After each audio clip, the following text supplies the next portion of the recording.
easily browse at DAZN schedule to see upcoming fights or catch up on recent events.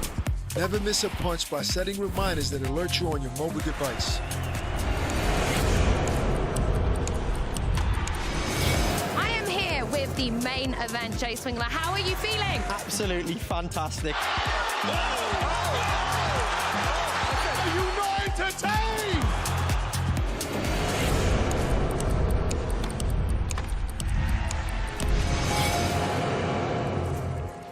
I mean, watch where he catches this, and look at his body positioning, and he has to pull that back around under his feet.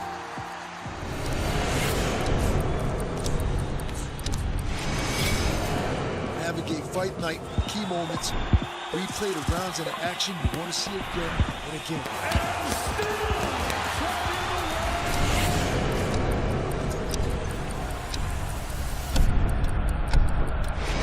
Give it up for the Black Spring Final Grand Champion, Navi! Into the water for the final time. He's won the race to go along with a championship.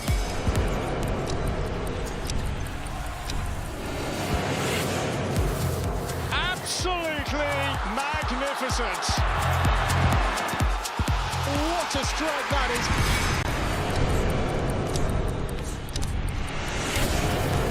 The fight starts now!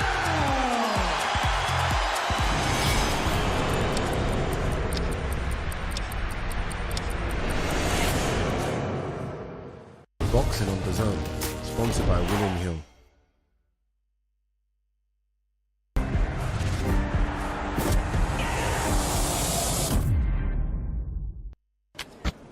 Yeah.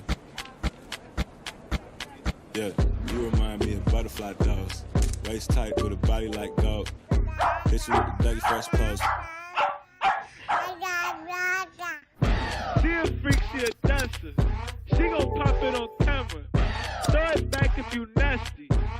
Oh! Go ahead, break it down real low. Go ahead, break it down real low. Google Pixel 8. Red light, green light, go. Christmas, we've got it covered. I've been looking for this all my life. The latest blockbusters. Hercule Poirot, I've found something. They protected me. And festive favourites. Yippee-ki-yay. From $4.99 a month. Whoa, that was epic. It's not what you believe. It's how hard you believe it. Disney Plus. Nobody does Christmas better. When you're a kid and people ask you, what do you want to be? They usually mean when you grow up. But I didn't know what I wanted to be from the start. In the end, finding out where I belonged helped me discover where I came from. I was born in West London, but I was made in the Royal Navy. Boxing on DAZN, sponsored by William Hill.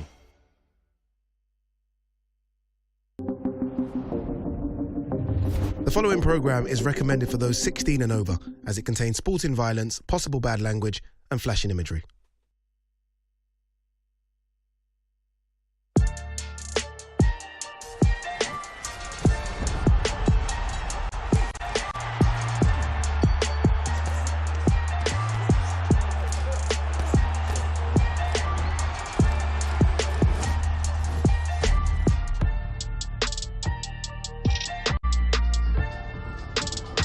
Welcome to the Kingdom of Saudi Arabia, fast becoming the home of big-time boxing, and it doesn't get much bigger than December 23rd, Day of Reckoning. We're here for the media workout. We hope to see the fighters throw some hands, hit the pads, maybe skip a bit of rope as well. But today we're going to see all the fighters in front of the world's media show us exactly what we can expect come Saturday. Look at this. I mean, look at this for a media workout. This is ridiculous. You might as well just have the whole show here. It's incredible. Adi Oladipo, Darren Barker. You know it's big, by the way, when the DAZN rug is out with us. I mean, when this makes an appearance, that's when you know it's big. Darren, be honest. Look, you're a former fighter, former IBF middleweight champion. How much do the fighters enjoy this, or how much is it a case of we just got to tick a box? This is tick a box. Yeah, this is box ticking for sure, 100%. It's a bit of a nightmare, but they understand it. That's why they're getting paid the big bucks. I must say, This is incredible. Yeah. The arena here is spectacular. I've never seen ceilings as high as this. This is about as high as my flat. This is about as high as my flat in Stratford. This is special. No, what really a card we have in store. No, it is special. I was lucky enough to be here for Tyson Fury, Francis Ngannou, so I almost got a preview of what was to be expected here tonight, but you almost feel like they might have topped themselves again. And you're right, it is a special card. We are going to see the fighters make their way in the ring. As I said, some of them throw pads, some of them do nothing, but hopefully they entertain us. All the fighters will come and join us as well. We're going to hear from every single one, including AJ. Hopefully we get more than a couple of words. You got yesterday. Fingers crossed we get more than that as well. But no, look, it is sensational. It really is. I can actually see Mark Demori just over my shoulder here. He's getting ready. He's going to be the first fighter in the ring. Interesting, isn't it? Mark Demori here. Yeah. We're going to speak to Mark Demori as well. I mean, British fight fans will remember him for his fight against David A. Has fought since then. He hasn't disappeared off the face of the earth. But look, anyway, enough from me, enough for Darren. Let's get this show on the road. Let's cross over to your MC, Mr. Thomas Triber. Ladies and gentlemen, welcome to the media workout as we get ready for Day of Reckoning, a great night of World Championship Boxing to be held this Saturday, December 23rd, live from Kingdom Arena in Riyadh, Kingdom of Saudi Arabia. We would first like to extend a big thank you to His Royal Highness, the Crown Prince, Mohammed bin Salman, and His Excellency, Chairman of the General Entertainment Authority, Turkey Al-Sheikh. This great event is being presented by Frank Warren on behalf of Queensberry Promotions for Riyadh Season and National Events Center in association with the General Entertainment Authority, Gold Star Promotions, and Sella. It will be televised live globally on DAZN pay-per-view in the UK and Ireland on TNT Sports Box Office, and in the United States on ESPN Plus pay-per-view. Well, our first fighter to the ring, competing this Saturday in a scheduled 10-round international heavyweight contest. He comes to us from Perth, Western Australia. He brings a professional record consisting of 41 wins, 2 defeats, 2 draws, with 36 of his 41 wins coming by way of knockout. Let's welcome Mark the Viking Demori.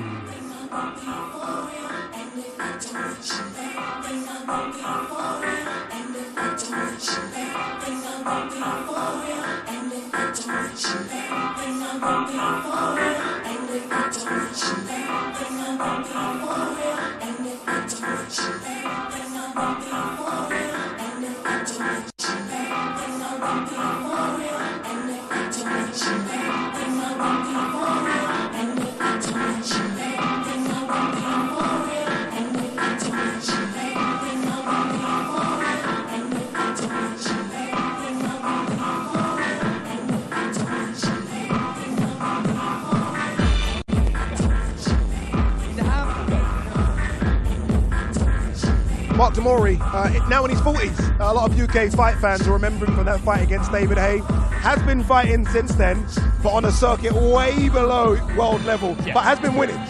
Way below, yeah, 11 on the spin, but yeah, lesser opposition to what he's in with Saturday night. This is a first. I've never seen sparring at a media workout. Just help get your time in and your distance, I guess, but he's up against it, and I think there's no illusion here. He can't stand at range. Yeah. He's got to get close, but even that's dangerous. He's well up against it. Yeah. I mean, I can't believe he's the same age as me. No, it's great as well. Having sort of reminded myself of that fight against David Hay, he was a lot physically bigger. Yeah. Remember, he was a lot bigger. You look at him now in the land of the giants, and all of a sudden, he just looks like a cruiserweight in there, doesn't he? He does. Yeah, it doesn't look too big. And look, he's got to be nimble, he's got to be fast to get inside, but when he's inside, he's got to work away. He's got to look for his right hand. Decent power, but again, at what level. At what level? What an opportunity for him, though. I mean, look, we can all bemoan the fact that maybe some would say he doesn't deserve to be here, but if you don't take your shot. Take your shot. There's others on this card as well. Junior Files, another one. You just never know. We haven't seen, let's be honest, we've not seen the best Hrgovic for the last couple of years. No, we haven't. So you never know. I mean, it will take one mammoth upset, but we've seen them in the sport of boxing. Yeah, look, I will say with Hrgovic, I think we're yet to see the best of him. Struggled with the southpaw stance, whether it was Zhang or Dempsey McKean. Yeah. Just struggled a little bit with the right lead hand of the southpaw. Obviously, Demori, an orthodox. He can punch with his right hand, but look, one thing's for sure. All of the opponents, if you want to call him that, are going to give it absolutely everything. Agreed. Whether it's Demori or it's Far, they're going to leave it all in the ring, because a defeat, if you've given it everything and you make a good account of yourself, isn't the end of the world. No. You stay in that level, and you know the heavyweight division now from 1 to 50 is stacked with names. You can get out there again on another big card. Yeah. If I'm these guys, I'm thinking of that. I'm thinking of the Fury Usyk card, and I'm thinking, I want to be on it. Yeah. This is almost me showing you that I want to be on that card in February. So perform on Saturday, you might get the call. Yeah, you just look, you want to show commitment, desire, and a will to win. Yeah. If you show that and you leave it all in the ring, you know, the door will come knocking again. It's not the end of the road, but you have to say Demori is well up against it, 41 now. His only chance here, like I say, is to get on the chest.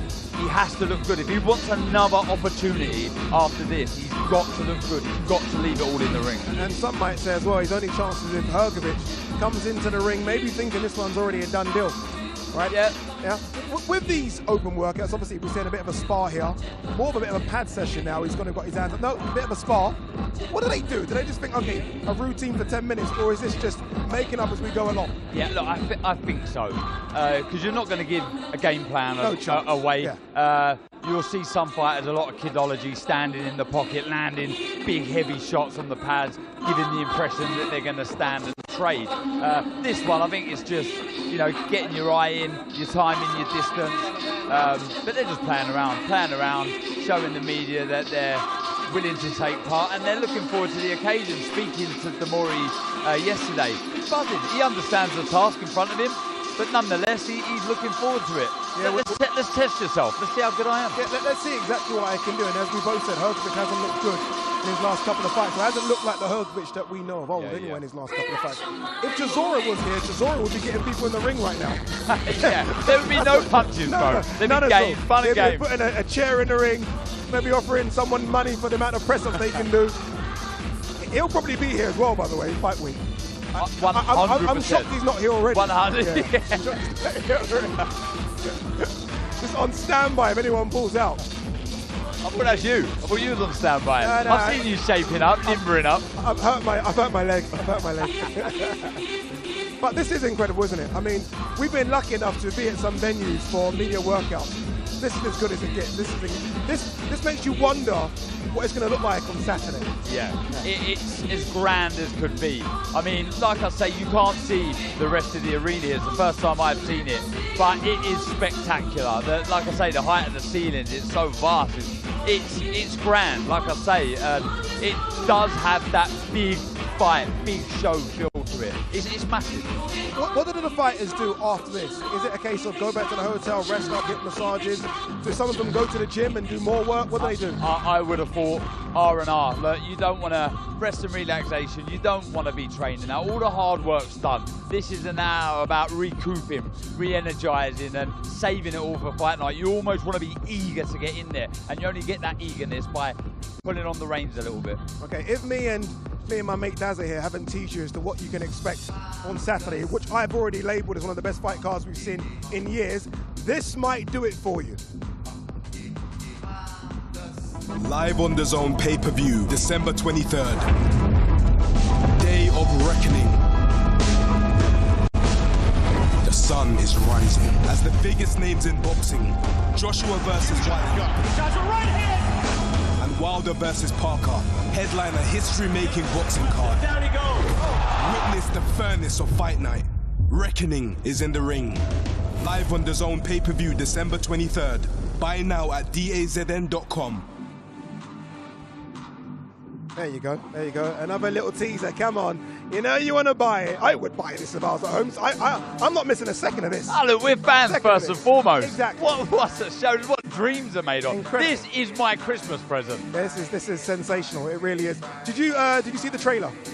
What do you make of it? The kind of apocalypse zombie type I was thing. watching at home with my wife thinking, wow, this is quality. Traders have gone to a different level, haven't they? After the Fury and Ngannou one, they've almost become sort of small movies. Yeah, it's like a film trailer. And that's how they should be. I always felt like boxing was lagging behind with just showing fighters run and hit pads. I'm like, I've seen it already. Show me something else. And what I do like, though, is the difference between, you know, a smaller show, a medium show, and a big show. Yes. The big shows are delivering. It's a show go now. big. Yeah, go big, indeed. Mark Demore there just taking photos, posing for pictures. Mark Demore is going to make his way to us. We're going to have a word with him as well. Let's hear it for Mark the Viking Demore. And he actually does look like a Viking, doesn't he? He's got that Viking look. As Mark Demore makes his way to us, we are going to continue getting the fighters in the ring. So look, without further ado, let's go straight back to Thomas Triber, who's going to get El Animal in the ring, Mr. Filip Hrgović. And now we welcome, coming to us from Croatia, he brings an undefeated record with 16 wins, 13 of his 16 wins coming by way of knockout. Here is Filip Animal Hrgović.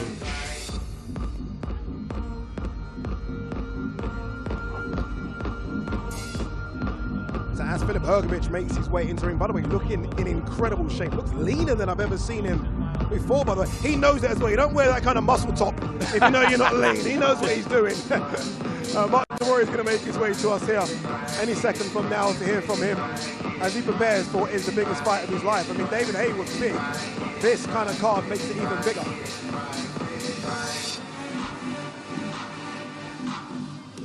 How are you, Mark?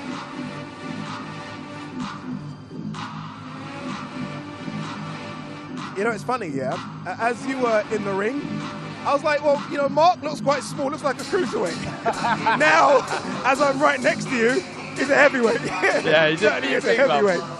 Certainly is a... Mark, how are you? I'm good, I'm relaxed. Yeah? Pressure's on the big Croatian. It certainly is, the pressure is all on him, I agree with that. Yeah. What do you make of this, being involved in this? Obviously, you had that opportunity against David Haye. Since then, you've almost been fighting at, you know, the lower level circuit. Now, you're back to big time boxing. What about the opportunity? Yeah, the problem with the Haye fight, losing is no good, but I performed badly, so it took a while to get back here. But when they gave me the opportunity, I said yes. My manager said, do you want to know who you're fighting? I said yes, but the main thing is I'm here. What I love, what I've seen about you and what I've been hearing about you is that ambition, that desire. 41, we touched on this yesterday, but you're still as hungry as ever. Yeah, well, I don't, at 41, I know you might feel different, but I feel good. The difference now is I finally, after 25 years of boxing, found a way to enjoy it. I'm not going to pretend I like getting punched in the face by a big guy like Hrgović, but the competition, the discipline. Without that discipline, me, like a lot of guys, life doesn't go the way it should. So sorry, tactically, look, we can see him here. Look, I would say Hrgović on the front foot, very dangerous. But on the back foot, not the same fighter. Is the plan to get close, get on the chest, and try and, I guess, in some ways it's going to be very difficult, but to bully Filip Hrgović? It's not hard to bully a guy. I'm incredibly physically strong. It's hard to bully a guy for 10 rounds. But for those first few, I can start fourth here.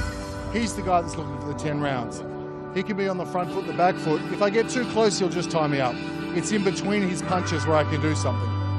Mark, what's it like being on a card with so many other heavyweights? So many other potential fights out there for you. We don't normally get heavyweight cards from top to bottom. Obviously, there are a couple of fighters on the card that are not heavyweights, but this is a predominantly heavyweight card. Are you almost looking at potential other fights? Well, I see a lot of these guys. I'm fans of them, and I follow their career, but of course, we're always looking at matchups. But what I like, it's all the heavyweights. I always said weight divisions are the Special Olympics of boxing. Yeah. Not many lightweights liked it when I said that. But I think heavyweight is king of the jungle. Yeah. What do you do now for the rest of the night, Mark? Is it go back to the hotel, relax, chill? Do you go to the gym and do a bit more? What do you do now? Going to go to the Mike Tyson gym and do a real workout. I knew it. See, I knew there was something on. I was saying it was R&R, relaxing, but I knew there was more in him. I could tell he was just teasing us there. Yeah. Mark, going to let you go. Well done. Thanks for speaking to us. Good luck on Saturday, Mark. Well done. Thank you. All the best, Mark. Yeah, most definitely a heavyweight. When I held his hand, I was like, that's a heavyweight hand. Yeah, I don't think I'd be punching with his right hand No. Anytime soon. I mean, look, he knows the opportunity. He knows the task in front of him as well, and we see that task in the ring now. I spoke to David Hay about Hrgović, and I said, you know when David Hay had him in sparring in preparation for Tyson Fury? And I said, did you expect that guy to be a world champion by now? And he said, absolutely yes. Wow. So in a way, he's almost, I don't want to say not delivered, but maybe our expectations were too high. I don't know. Well, no, because everything is there. Yeah. He's got that knockout power. He's got the good boxing pedigree, brilliant foundation, worked behind a lovely jab. But we have seen vulnerabilities. Yes, against southpaws, he hasn't looked comfortable. On the back foot, he doesn't look comfortable. Sorry to cut across you though, but considering what we saw with Zhang Joyce, is that Zhang performance now not so bad? Yeah, it's not bad at all. Yeah. It's not bad at all. Look, I think many thought he lost that night, but it doesn't look a bad victory, be it very close now. But you see, and again, for a big guy, that the hand speed there is decent. Everything is there to go and scale the top of this division. We just got to see the best of him. Yeah, no, I think we're going to see a good performance from him on Saturday because, look, let's not forget as well, he's IBF ranked #1. Yeah. So, you know, he wants that Usyk or Fury fight, he wants the AJ fights, he wants the big ones. And I think we're going to see him in a big fight early 2024. Oh, 100%. And I don't think he'll settle for less. And I think you're talking about his position there with the IBF. I think that makes the opponent, it makes sense. Because you don't want to be taking too many risks. Look, we know Mark de Moor is going to give it absolutely everything, but he is 41. He has been fighting at a lesser level than this. So you would look at this and think Hrgović, rightly so, is a massive favourite. That means, by saying that can't go to points, can it? No. He has to get rid of him. And on the flip side, de Moor cannot outpoint Filip Hrgović. Yeah. He has to try and knock him out.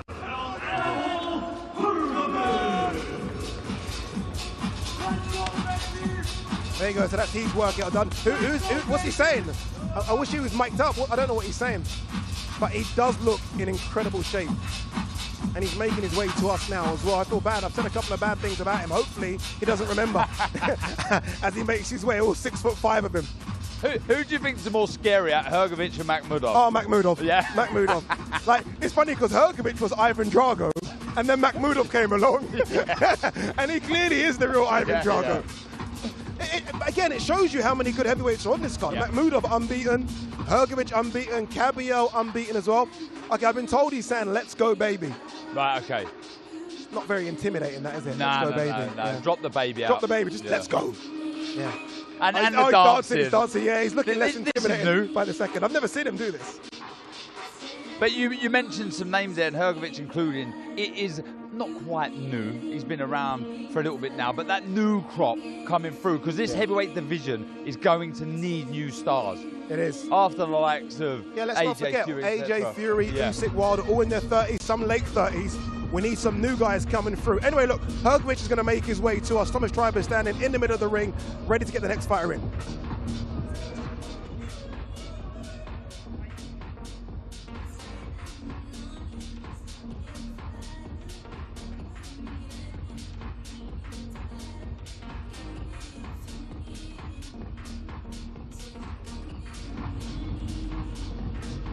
Hrgović is coming, making his way, and I can see him making his way to us, and he's got his gloves on still. So I'm going to take back everything I said about let's go, baby, all that kind of stuff. Good luck. Didn't happen as he makes his way to us. El Animal, remember, unbeaten Filip Hrgović as well. I still think we are going to see the best Filip Hrgović in 2024. Let's not forget the family issues he had as well outside the ring, and hopefully now fully focused on the sport of boxing. Here he comes. How you doing? Jeez, you're looking in good shape, brother. You're looking in good shape. Oh, what's going on? How are you, Filip? How are you? Everything good, feeling very good. Everything perfect. You saw. I can see, I can actually see. What's it like to be on such an incredible fight card? So many heavyweights on this fight card. You're one of the big names on here as well. A lot of pressure on you as well, Filip. Yeah, it's amazing to be part of this. It's, I think, maybe the greatest event in the history. So much big names. I'm proud to be part of this. I'm glad that they believe in me and they put me on this card. So Yeah, it's big pressure on me. My opponent has nothing to lose. His ranking is worse, much worse than mine, and I'm waiting for my title shot. So I need to be careful. I think he'll try to surprise me, but I'm ready. I'm ready. I never thought I would see Filip Hrgović dance in the ring. I never thought I'd see you dance in the ring. You were dancing. Come on, man! I'm the best dancer in the division. Oh, that's a statement. Going back to Mark Demori, look, he's 41, he's experienced. What dangers does he bring to fight night? I mean, let's be honest. He's not a high-profile opponent. He's not top heavyweight now in the world. He's 41, but this is heavyweight boxing. You know, he has a lot of fights. He has experience, and he has nothing to lose. And it's heavyweight boxing. One punch can change the fight. So he's a short guy. You know, he's explosive. He's a big puncher. So I think he'll swing. He'll start to swing since the first bell. He certainly will. Filip, go. I know you're going to do some more training. All your sweat's hitting me, Filip. You can leave. You can go, Filip. Thank you very much, Filip Hrgović. Looking in incredible shape there. Thomas Treiber is in the ring. I can see him standing in there, as he was a couple of minutes ago. But this time, he is going to get a fighter in. Our next fighter to the ring, competing this Saturday in a scheduled 10-round contest. It will be for the WBC Continental Americas and NABO Heavyweight Championships. It is brought to you in association with DeBella Entertainment and Warriors Boxing. Let's first welcome the challenger from New Zealand. His professional record, 20 wins, 2 defeats, 11 wins, coming by way of knockout. Here is Junior Fa.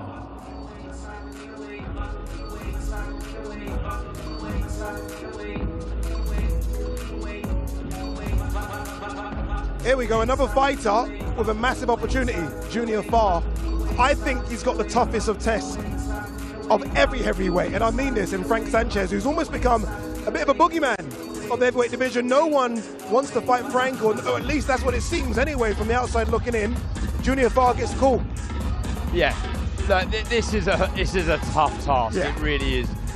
Frank Sanchez, though, I will say, as good as he's looked and as fluent as he what looked, are you going to say? What are you going to say? He was hurt in the first round in his last fight against Scott Alexander.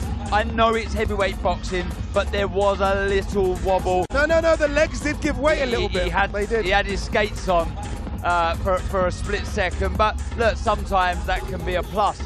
He's had his chin checked, didn't go down, and he come through it. Fa has had his chin checked against Lucas Brown, and it ended very badly for him. My worry for Fa is his lead hand. He can be a little lazy with the positioning, just to get a little technical. You cannot afford to do that against someone like Sanchez, who looks for a lazy jab. He looks to counter any mistakes, any laziness. He will make you pay. Yeah, he certainly will. Junior Fa just going through his own little routine as well in the ring. No one's doing the old school skip and rope. Everyone's got their gloves on already. They're walking to the ring, gloves laced up. Yeah, they're ready to go. They're ready to go. They are ready to, make their claim to climb up these rankings. What an opportunity it really is. And you can see the smile on his face. He knows he's a massive underdog here, but that puts pressure on Sanchez. That eliminates pressure from himself. He'll have, he'll be putting pressure on himself to perform. But as far as everyone else is concerned, this is the Frank Sanchez show. Yeah, I almost feel like for the guys that are the big underdogs, it's almost, if you perform well, you stay on. Exactly that. Perform well, you stay on, you get the call again.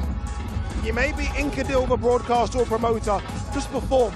If you perform and you look half decent, it's a no-lose situation. You'll get the door will knock again. If you're willing to, like I said before, if you're willing to show that desire, will to win, courage, heart on the night, I'm telling you, they'll get opportunities. So that's why they're looking relaxed. They understand this is a great opportunity, but go out there and express yourself. Show everyone how good you are and how hard you train. Of all the underdog fights on this incredible fight card, which underdog do you give the best opportunity to? Oh, I asked the tough questions, Daz. Look, I'm probably going to have to pick one of the heavyweights. Yeah. I don't know. Look, Lyndon Arthur, very good fighter. So is Zorro. They're very, very good. But look at who they're fighting. Bivol and Opataya. I mean, does it get much harder than that? No, it doesn't. I mean, to answer your question, I can't really look higher up the card because they're not upset. So you look, could Far shock the world and land a big shot? I don't think he has that huge KO power at heavyweight. So it's a brilliant question. Who's favourite between Makhmudov and Kabayel to you? Okay, yeah. That's a tough one. That's a... look, Makhmudov would be, I think, with the way he's been dispatching. Then I give Kabayel the best opportunity. Yeah, I would as well. European champion. Yeah. He's fast, he's nimble, and that's how you got to be. So, yeah. And by the way, he's a lot bigger than I thought, Kabayel. Yeah, solid. A lot bigger than I thought. It's the problems of being 5'11". All right, 5'10", because you just gave me that look, 5'10". Junior Farr still going through his little routine in the ring.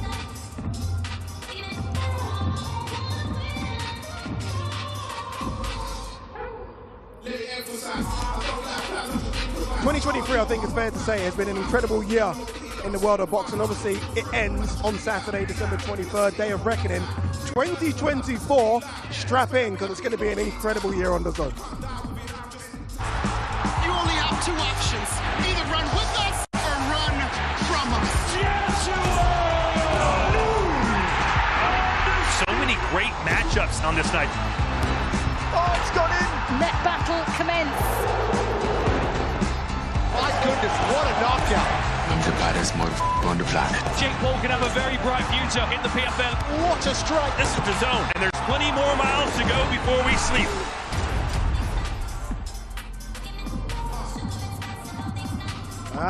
You thought it was just boxing, didn't you? No, of course it isn't.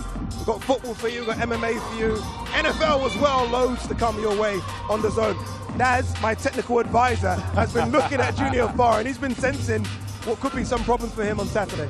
Yeah, look, I can't believe I didn't notice it straight away, but he's been doing the majority of this pad work from the orthodox stance. Yeah. I was talking about the loose lead hand position sometimes. Obviously, that's his left hand, and right hand of Sanchez is his favoured shot. So I don't know if this is just my games. I can't imagine. Of course it is. I can't imagine that by any stretch of the imagination is he going to start the fight Saturday. Do you remember when Francis Ngannou did his media workout and people were making memes out of it, saying, "Look at this rubbish. He doesn't know what he's doing." All of a sudden, come fight night, he certainly knew what he was doing. So, yeah, no one's going to give anything away. Again, they have to be here. It ticks a box, right? They need to sell the fight, but they're just here to get a sweat, and that's it. Exactly that.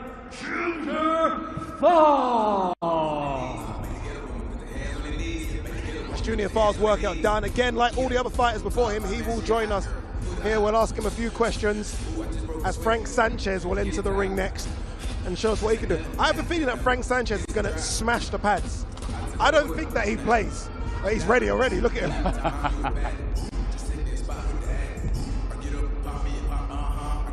And if I'm right, I think I can see Frank Sanchez in front of us. He hasn't got his gloves on, so he might do something a bit different. Yeah, bit of shadow. A bit of shadow boxing. Yeah.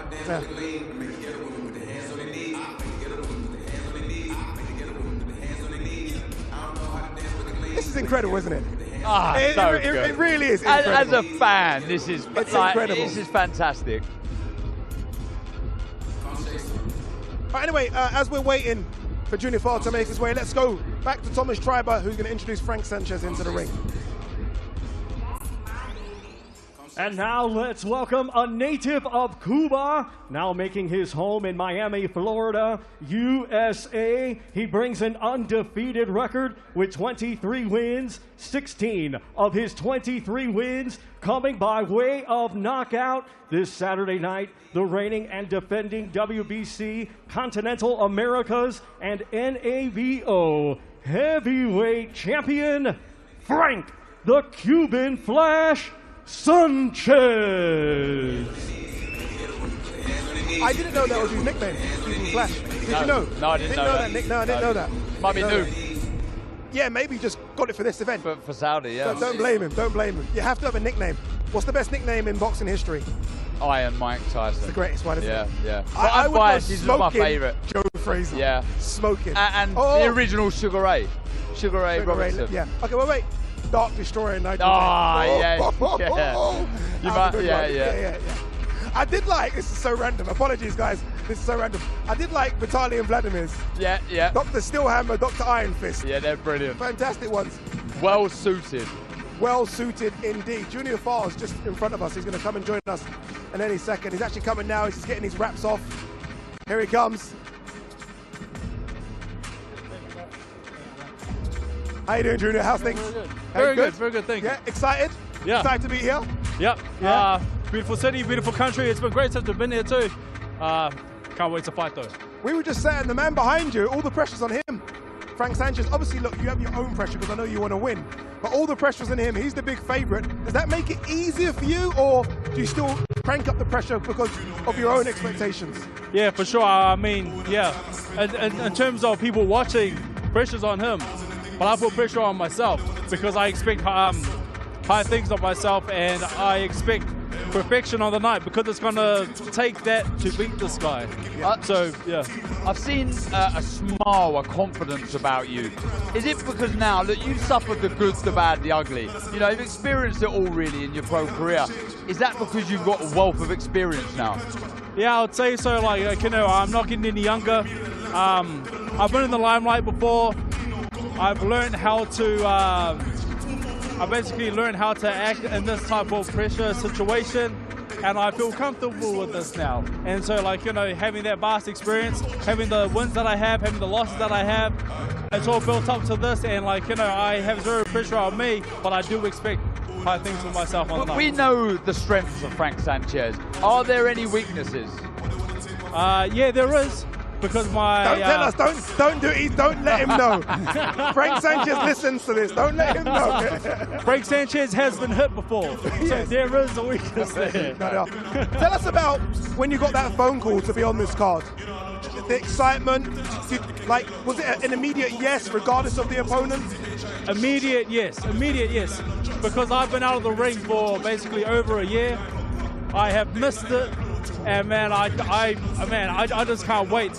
As soon as we got the call, I said yes, and it doesn't matter who, but I'm basically just gonna train up hard for this fight and just leave it all out in the ring. We're trying to find out what you fighters do now. What do you do now? Do you go back to the gym? Do you go back to the hotel? What's the plan for the rest of the evening? Oh man, I'm just gonna chill, bro. I am very hungry, so I'm gonna go back. I know that the team wants to get KFC, but I'm not gonna get KFC, but they definitely want to. Shout out to KFC, sponsor us. Send me some food, KFC. Yeah. Sponsor me as well. KFC. Junior, well done, my man. Good luck on Saturday. Thank you so much, brother. Thank you so much. Thank you. Cheers, Junior. I'll take that. Cheers. Hey, what a great guy. Yeah, good. And I was very serious about the KFC, by the way. Please send it to me. Hey, another unit. Yeah. These guys are so big. I know, obviously, they're heavyweights, but when you're that close to them, you just realize how big they are. Yeah, massive. And another big guy in the ring. Another big guy, and what a fighter this man is. Frank Sanchez. I mean, he's got it all. He's nimble. He's fast with his hands, with his feet. Good reactions. Like I say, if you make a mistake, he will make you pay. That is a fact. How far away is he from that top 4, top 5? So let's just say AJ, Wilder, Fury, Usyk. Zhang, I think Zhang needs to be brought into that as well. How far is he away from those guys? Technically now, he's there. He's there. He's there. But what, 2-3 fights away, I think, from some sort of, real mandatory challenge. Some sort of highly ranking fight. I think it's probably 3 fights away. But, I mean, what a fighter. Some will say that he's almost gone a bit backwards since the FA Jagba fight. Fair statement? Like, everyone thought that might propel him on to something a bit bigger. Look, I'm only going to say this, okay, just to play devil's advocate, because we're talking so highly. But sometimes when you see these Cubans relocate to America, they do get a little lazy. They're sort of accustomed to a new lifestyle. And they do, unfortunately, we've seen with some in the past, take their foot off the gas. Could that be the case with Frank Sanchez? I don't think so. Are you going to ask him when he gets in? No, I'm not. Okay. No, but I know exactly what you mean, though. Yeah. Because these guys, obviously, look, as amateurs, incredible. And we almost expect them to turn over and be as good as pros. And some of them maybe haven't lived up to that expectation. And look, aside from the potential lifestyle changes, it's a longer format. They're used to competing 3-3s. It used to be 4-2s, and that's why they reign supreme over a short period of time. In this format, it's a marathon, not a sprint. So, that, you know, it's different. It's alien to the Cubans. By the way, I could watch him do this for hours. Yeah, this is poetry in motion. Fantastic. Poetry in motion. Like the movement, everything. Just clean, isn't it? Just clean work. Yeah, it is a joy to watch this. Really and some is, people really will laugh and say, what are you talking about? But it's the way. He's so fluid. He's so relaxed. And this is how we fight. And by the way, more explosive, but still with such calm and relaxation. And I love how you say fluid there, because let's not forget, people, everyone watching at home, this is a guy that's 17.5 stone. Do you know what I mean? He's fluid and relaxed normally is the lighter guys. He's a big guy. Yeah. And he's moving like a light guy in there. Yeah, and switching himself. Just enjoying himself in there, getting a feel for the ring, for the arena, and look, these guys just want that first bell. By the way, where's his trainer? I was at a look, and is he turned up to this by himself? Maybe he's in KFC. Yeah. Normally you got the trainer on the apron, you know. Okay, let's put the gloves on, let's do something. But I like it. It's the Frank Sanchez show. It is. Defending champion this Saturday night, Frank the Cuban Flash Sanchez. You spoke to Frank yesterday at the Grand Arrivals. How's his English? No. How's your Spanish? Not very good. Yeah. He had a translator, but very, very interesting what he has to say. An extremely confident individual. All right, I think we're going to get this show on the road. Thomas Schreiber is making his way to the center of the ring again. So let's go back straight away to Thomas Schreiber. As Frank Sanchez makes his way, Thomas Schreiber is going to get the next fighter in the ring. Our next fighter to the ring, competing this Saturday night in a scheduled 10-round contest. It will be for the WBA Intercontinental and NABF Heavyweight Championships. It is brought to you in association with Bob Arum's Top Rank Incorporated, Eye of the Tiger Promotions, SES, and Blanco Sports. Let's first welcome the challenger. He brings an undefeated record with 22 wins, 15 of his 22 wins coming by way of knockout from Germany. Here is Ajit Kabayel.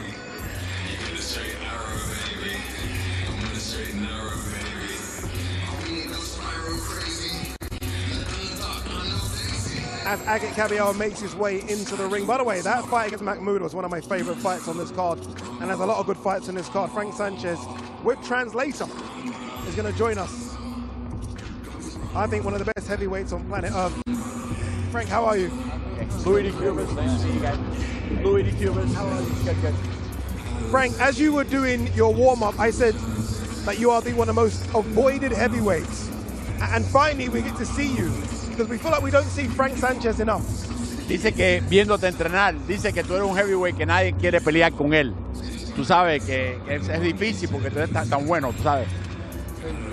No, pues la gente me esquivan, los primeros peleadores siempre tratan de esquivarme para no pelear conmigo, saben que tengo mucho talento y para ganarle a todo, pero en cualquier momento van a tener que enfrentarse a mí y ahí voy a demostrar que soy un campeón. Right, okay, right here. I want to see what he said. Yeah. No, he's saying that, you know, he knows a lot of people are avoiding him, but he's just going to keep going. Eventually, all the top guys are going to have to fight him. Okay, and he just keeps working hard to get to that shot. Frank, it is Junior Farr on Saturday, but if you could pick any of the heavyweights to fight on this card, what heavyweight would it be? Este sábado es Junior Farr. Si tú tuvieras que escoger algún heavyweight en esta cartelera para pelear, ¿con quién tú cogieras? A mí me gustaría pues a pelearle a Deontay Wilder, a Joshua, o cualquiera de esos también. You like to fight Wilder or Joshua, any of those guys? What can he tell me about his opponent, Junior Farr? He has a no-lose situation almost. How did he approach this fight? Dice que tu oponente, Farr, no tiene nada que perder. ¿Qué es lo que tú crees de la pelea esta? Tú sabes, vino aquí, tú sabes, de hembra, tú sabes que no tiene nada que perder. ¿Qué tú crees de esta pelea? No, creo que pues, no me confío con nada porque, ¿sabes cómo es boxeo? Pues no me confío con nada. Yo me preparé bien, me preparo como siempre, aunque a pesar de que sea cualquier peleador, vengo a ganar y ya como he dicho, una pelea más para mi victoria y nada, seguir con vista a peleas grandes. He trains hard for any guy. He don't care who it is. He trains like hard for any opponent. So whoever he is, he is. He trains for every fight like it's the biggest fight of his career. And so he doesn't ever get confident with anybody, you know. Anybody can come out and, you know, if you're not right, you know. Heavyweight boxing. Heavyweight boxing, correct. Junior, sorry, Frank, all your fights have been in America. What's it like to have a professional fight here in Saudi Arabia? ¿Cómo te gusta estar peleando aquí en Saudi Arabia? No, es muy buena oportunidad y le agradezco mucho a todos los que han formado parte de esta cartelera y una oportunidad bien grande que se me ha dado de venir a pelear aquí. Espero dar bien el espectáculo y salir a ganar y agradecido con todo. He really appreciates for everybody who's involved in this promotion to give him this opportunity. It's a very big opportunity for him. He's coming out to shine, you know, to let the whole world know who he is. And that's what he's here for. We certainly know who you are. Good luck on Saturday, Frank. Thank you very much. Thank you. Good luck. Thank you. Thank you very much. Okay, thank you, buddy. All the best. Thank you. I can't lie, I was very, very scared because I nearly called him Junior. And then you started laughing. You didn't even back me up, Darren. You just started laughing. Eddie Hearn in the building.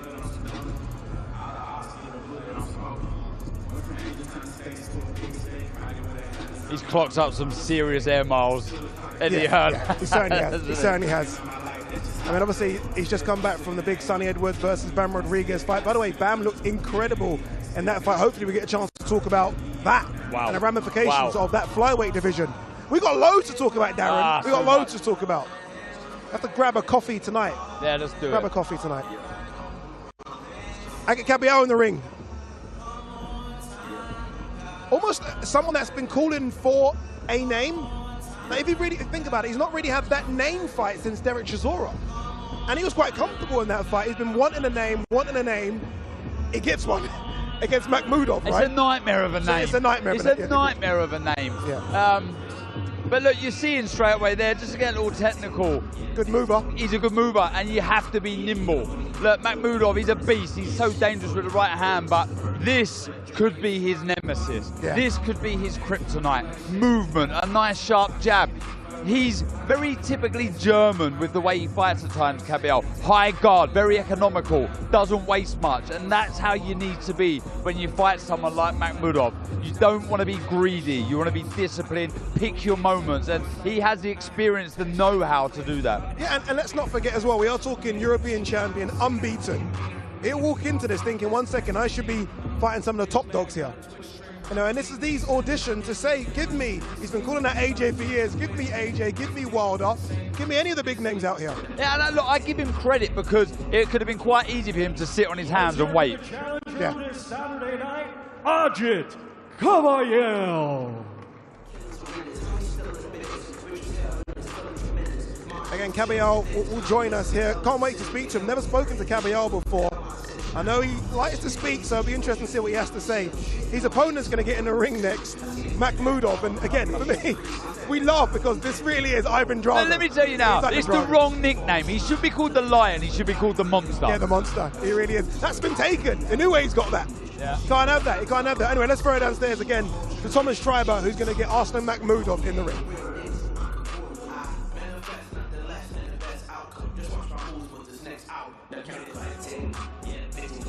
Let's now welcome to the ring a native of Russia, now making his home in Montreal, Quebec, Canada. He brings an undefeated record with 18 wins. 17 of his 18 wins coming by way of knockout. Here is the reigning and defending NABF and WBA Intercontinental Heavyweight Champion, Arslanbek, the Lion Makhmudov.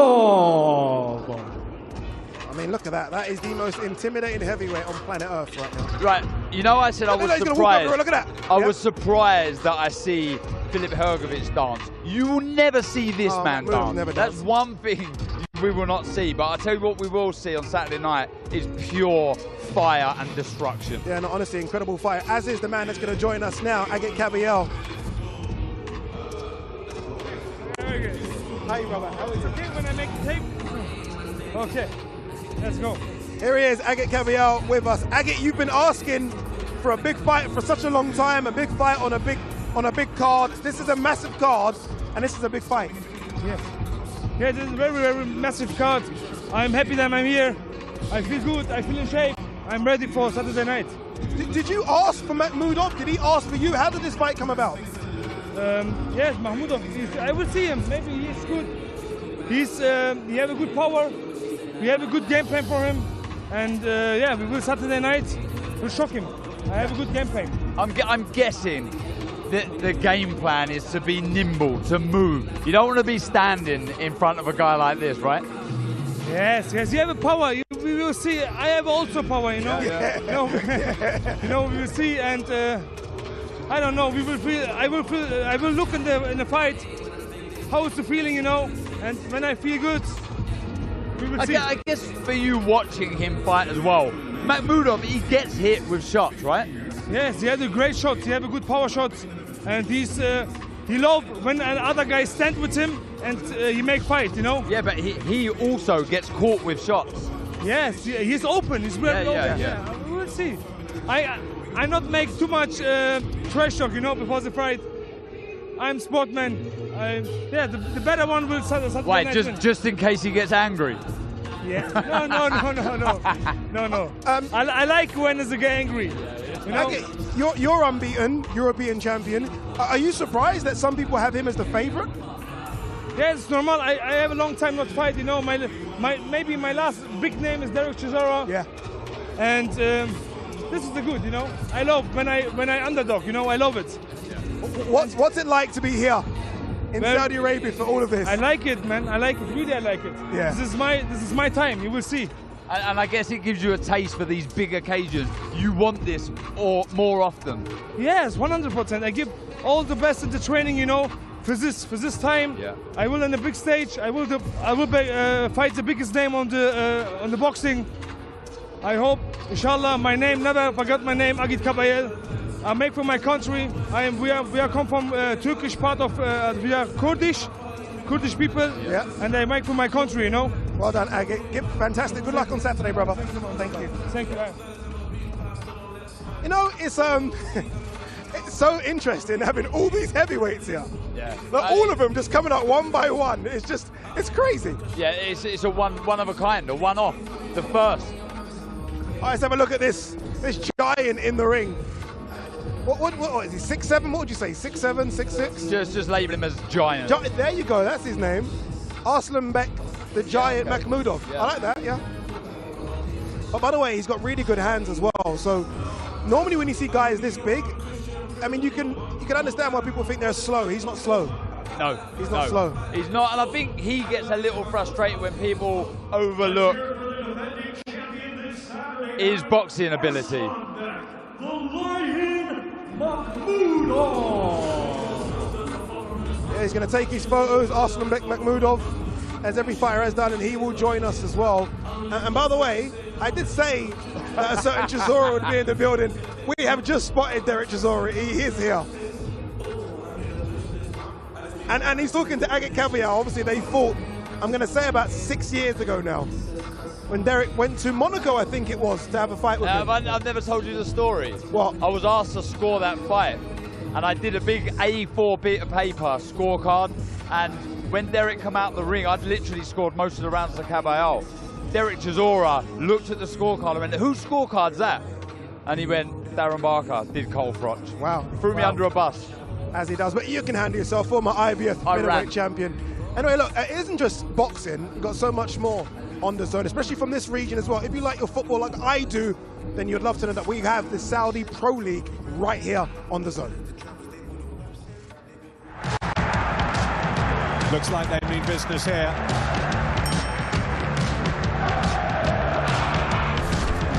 Beautiful move, a party piece. The stars shining. for Al Nassr. Fabulous finish. And Karim Benzema is up and running in the Saudi Pro League. Struck beautifully by Mitrovic.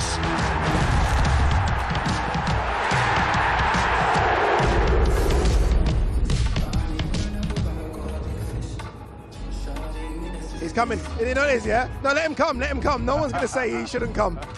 Here comes Aslanbek Makhmudov. How are you, sir? Good. Yeah? So, there you go. I saw you fight, it feels like a month and a half ago. You're back in the ring already. Yeah, I like to stay busy, you know. Yeah? Boxing is all what I do, you know, now. That's why for me, it's to wait too much fight, no. Fight, like... stay active. Stay active, right away, let's go. Why not? I agree. What do you make of your opponent, Agit Kabayel? Unbeaten, European champion? Yes, very good opponent, good challenge for me, good opportunity for me. But I need kind of this fight now, for this moment in my career. Top guys, you know, and I'll do everything for win, beat him, yeah. Your toughest opponent, would you say, to date? Kabayel is your toughest opponent so far? Yes, it's top and a tough opponent, of course, yes. When a very high rating have, you know, that's why for me it's a good fight. Your confidence must be very, very high at the minute. The way that you're knocking these opponents out, how are you feeling? Very, very confident? Listen, it's my job to punch people, you know.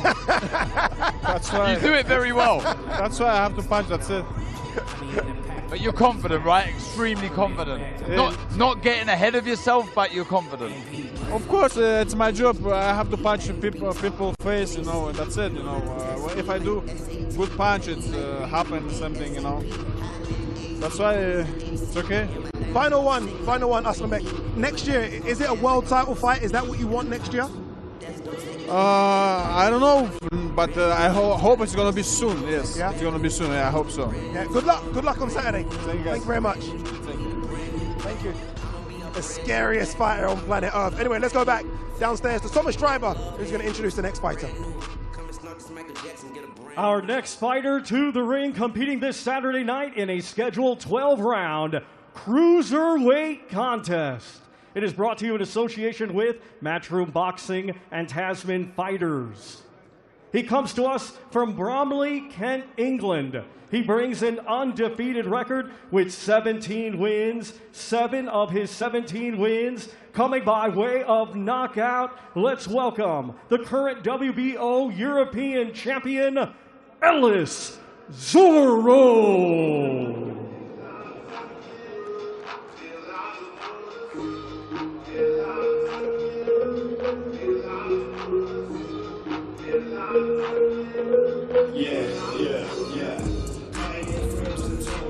Let's be honest, this task for Ellis Zorro isn't an easy one against Jai Pattaya. A lot of people think Jai Pattaya, including myself, is the best cruiserweight on planet Earth right now. Obviously no longer the IBF champion, he's still the ring-recognized #1. But Ellis Zorro comes into this unbeaten himself.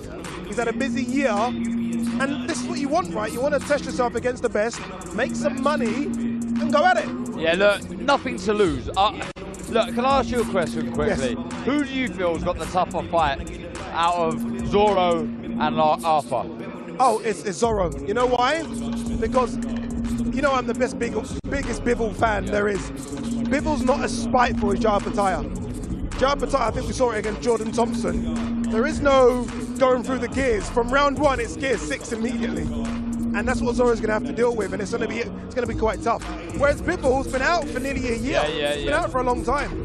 So he might take a few rounds to warm up. Zorro's going to go in there against a killer, basically. He has to do what he's doing here. Move. No point trading with Pattaya. That would be awful tactics. You know, if he wants to win this fight, he's got to move. Has to be sharp. He likes to sway out of range, Zorro, and he has to be very, very careful when he does that. He doesn't want to sway and move back into danger. One thing I was so impressed with Jai Pattaya was the fact that he was coming back from a broken jaw after the Breeders' fight. He's in there with a huge punching look, we can say novice in Jordan Thompson, but a huge cruiserweight. He had absolutely total disregard for that injury, got caught with a big right hand and kept firing back. The man is a beast. But like we've said with Junior Farr and some of the other guys, pressure is off. It's about Zoro going in there now, showing everyone how good he is, showing himself how good he is, and showing himself what level he's at. Yeah, and I mean, you know how good Jaya Pataya is. He has been called into the Tyson Fury camp. So I'm guessing to be Tyson Fury's chief sparring partner as he gets ready for the Southpaw and Alexander Usyk as well. So that's how good Jaya is. But we've now seen Jaya up close and personal. Does Jaya do anything wrong for you? Like when you know, let's put your Darren Barker eagle eye on Jaya Pataya. What could he improve on? Nothing. Tactically and technically, he's very sound. He has that brilliant amateur pedigree. He's a former Olympian. But what I feel I could probably do, and I'm surprised Zoro hasn't, is try and play with the mind of Opataya. And what I mean by that is he's a very fiery individual, is Opataya. And I feel you could probably wind him up, get him swinging, get him annoyed, and try and, you know, get him to load up, and then you can fire the counters. But there's very few weaknesses, if any. By the way, I've just been told, and I don't know if this is true or not, but I'm just telling you what they've told me. That Jaya Pataya, in his media workout, is going to do 4 sessions of 2-minute sparring. Okay. That's imagine new. it's 4 different opponents. I mean, look, when you think you've seen it all. Yeah. And honestly, an incredible fighter. But again, Zoro's got an opportunity here to shock the world. And hey, look, even if he were to lose, and he's a big underdog, so we can have this conversation. If he performs well, his name's out there, you get other opportunities. Yeah, for sure. And look, he's got the ability. A very good fighter. He's got lovely variation with the jab. That's going to be key. He moves well. He's got punch power. Yeah, he can punch. One of the issues is he does like to hold his feet a little bit. It makes him an exciting fighter at times. We've seen that, especially in his last fight. But I feel being nimble, being elusive, being sharp on the feet is absolutely crucial. Well, look, we'll ask him this question, but I'm going to ask you on behalf of him. How's he handling all of this, do you think? It seems a guy that is a massive underdog and relishing being just that. I mean this. Saudi Arabia, looks the biggest fight card we've seen in years. Spoke to him yesterday, seems unfazed. Yep. You can hear the bad man in the London town. For you guys that don't know your music, he is from London as well, Lewisham. So he's representing. Good man as well, good bloke, sound. Good guy, really good guy. But he can fight. If you don't know Ellis Zoro, he can fight, but he is up against him. Yeah. But with big risks comes big rewards. Absolutely. You know? And this is a funny old sport. When you think you've seen it all, something unbelievable happens. Indeed it does. 7-7. Ellis Zoro is going to make his way to us.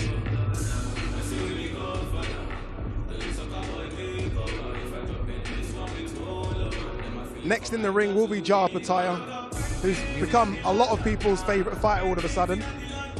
I'm one of those people. I'm one of those. I'm one of those. Darren is. Quite a few fans he's made around the world. I love it. Look at that, representing the Peacock Gym as well. That's Ellis, you good? Ellis, what an opportunity. Me and Darren were just talking about it. Darren obviously spoke to you yesterday. I said, has this phased him, all of this? And he said, absolutely not. You were just taking it in your stride. Yeah, I haven't crazy, that's crazy. Yeah, Can you turn around? Look at this. This I know, I was trying to pre it when I came out, but no, I just like, Opataya wasn't on my radar. This show, this event wasn't on my radar, so when I got the call, I said, yeah, obviously it's a massive opportunity. So I'm still taking it in as time goes on, really, to be honest. You fought in October. Yeah, October 6th. How long do you even take off to then get ready for this? Like how much rest have you really had between that October fight I had 2 weeks. 2 weeks? I had 2 weeks, yeah. But sometimes I feel like... Stay ready. That can work in my favour, to be honest. Yeah. You know, I'm active. Look, you understand the magnitude of the task in front of you Saturday, but this is boxing. Just very quickly, and not to go into too much tactics, are these here, your footwork, is that key to victory on Saturday? Honestly, I feel against Opataya, I will need everything that I can do, from footwork, going forward, going back. Combination punches, defense, offense. I think I'm going to need everything. I don't think there's one thing that I'll use that's going to win me the fight against this kind of opponent. Yeah, and I think that's key, right? I mean, I just said to Daz, with big risk comes big reward. It's a risky fight, but reward if you beat a Jaya Pattaya. Even if you perform really, really well against a Jaya Pattaya, all the big fights are out there for you. Yeah, but this whole performing well, like, it's not my narrative. I love it. Like, It was a trick question. Yeah, Good answer. Good answer. I said yesterday, I'm an undefeated fighter. I've never lost amateur or pro. Obviously, this is a step-up opponent. Yeah. But I've been the underdog for all of my fights from the amateur days. Never expected to do nothing, so that's why I'm just composed as I am. You know, I believe in myself, believe in my skills. Can I ask, was it an easy decision to say yes? Again, 2 weeks rest, you had a fight in October. Was it easy to say, 100% I'm taking that fight no matter what? Martin said, yeah, we got Jaya Pattaya's come through. I said, swear. I said, where? He told me Saudi. I said, swear. I said, how much? I said, yeah. It was easy. Easy. Yeah. All right, Ennis, we're going to let you go. I know you've got a bit of work to do as well. Good luck on Saturday, brother. Thank you very much. Where can I get one of these, by the way? Where can I get one of these? Please, thank you very much. They're lovely. Look at that. Oh, the back, see the back as well? Yeah, that's quality. Yeah, I'll get one of those. Lovely stuff. Lovely kid. Lovely kid. You know, I like what he said as well. It isn't a case of just coming here to look good. He's coming here to win. He's an unbeaten fighter who's coming here to win. Anyway, a lot of people's favorite fighters is now about to enter the ring. Let's go back to Thomas Tribe. Let's now welcome to the ring from Sydney, Australia.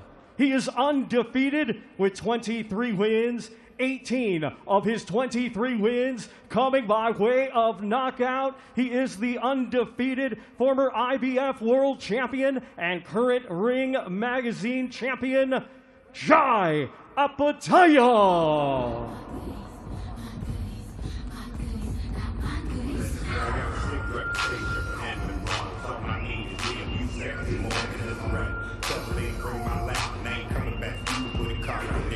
Here he is, and I feel bad not introducing him as the IBF Cruiserweight Champion of the world, because that's what it should be. He's decided, obviously, you know what? I want my opportunity to fight here. We're going to forgo that belt. We all know he's the champion. He's still the ring recognized #1, so he's still the ring champion. But how difficult a decision would it have been for him to get that belt against Bradis, defend it against Jordan Thompson, and have to relinquish it? Personally, I don't think that much. I don't think it'd be that bad. He's such a big draw now. He's going to get opportunities to fight for a world title again very soon. But what a fighter. Yeah, but without a belt, who's going to fight him? Well, look, you know, I'm pretty sure other fighters would have maybe looked like a Chris Smith would have looked at it as a unification fight potentially. But look, what I'm saying is, where is the draw? A draw produces money. Okay, fair. So you will get the shot for sure. But I'm pretty sure IBF will probably be kind to him and keep him thereabouts in the top few in the division. But what a fighter! What a fighter he is. And I talk about not many weaknesses, and that's because I think some people forget he was an outstanding amateur, a very, very good amateur, and that's where the brilliant fundamentals, the basics come from, the footwork, the jab, everything. Yeah, didn't he represent Australia at 16? Yeah, it's 16. 16, wasn't it? Yeah. 16. It's incredible. Obviously, our own Amir Khan at 17. Yeah. It's incredible. And we all know Amir Khan went on to do. And you can guarantee at 16 he was bullying guys in that Olympics. Yeah. On the front foot, a beast of a fighter. Physically so strong. Yeah, so strong. Obviously, southpaw, so fast. You can see his hands there as well. There's not much he doesn't have. And this is the story of boxing. Not many people would have known about Jaya Pattaya 2 years ago. Yeah. All of a sudden, he's propelled to one of the biggest names in the sport. Yeah, but and I love that as a fan as well. That's what it should be. And you want to see new stars coming through. Stars that take your breath away, make you think, look, the biggest compliment I can give him is me and Tony Bellew commentating on his fight against Jordan Thompson, his last outing in Wembley in London, and we both said we cannot wait to see him fight again. You know, he's one of, when I see his name on the card, I was like, wow, this is a tremendous card, and what? Jaya Pattaya is way down it. I can't wait to see him back in action. He's not the biggest cruiserweight I've ever seen. When you think of the land of the giants, Riakport, Jordan Thompson, I think he's moving up to Bridgerweight, Lawrence Okoli. And I just wonder if he's maybe got it right. You know, we see a lot of these guys boiling themselves down. He doesn't look like he strays too far away from that cruiserweight limit. Yeah, look, don't get me wrong. He must be 6'1", maybe 6'1", I would say. But he is so good, solid. By the way, talking of solid, look at the size of those guys. Like he needs like he needs security. He doesn't need security. Look at the size of them. Wow. Look at the nice, nimble feet. The way he's Who does those feet remind you of? Well, the guy that's going to be in a bit. Yeah, it's Bivol. Dimitri Bivol. Yeah, Bivol. Very similar, and right? And that's been one of the keys to him being so successful, is that nimble footwork in and out. But we're talking fractions. He doesn't jump too far out of range, so he has to really jump back in. It's, you know, it's a few inches here, a few inches there. He makes you miss. He makes you pay. What a fighter. Honestly, incredible fighter. And again, it goes to speak about the task that Ellis Zorro's got in front of him on Saturday. It's a tough one. It really is. Yeah, it really, really is.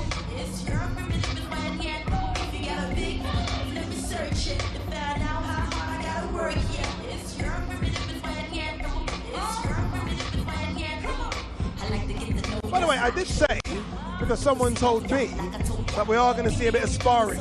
I don't know if that's true. Well, you put your hand up. No, I thought it might be those big guys ringside. Maybe they've had second thoughts. Maybe.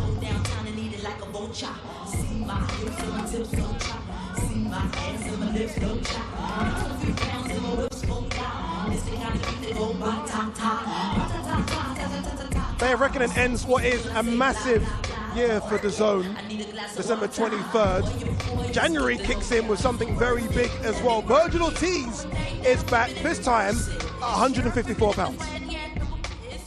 This kid they think is going to be sensational. The real deal. A natural-born puncher. A young star. But legitimate contender. Ortiz knockout express. Too big, too strong, too good. Picks up another victim. His 19th knockout and his 19th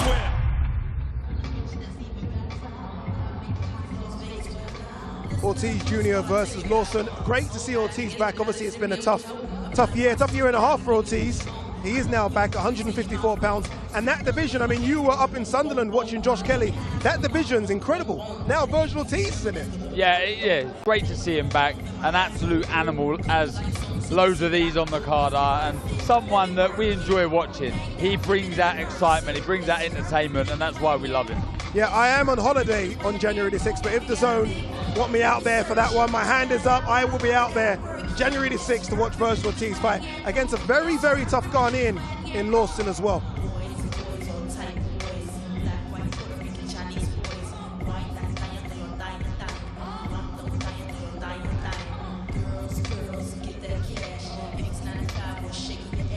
There you go, team up attire.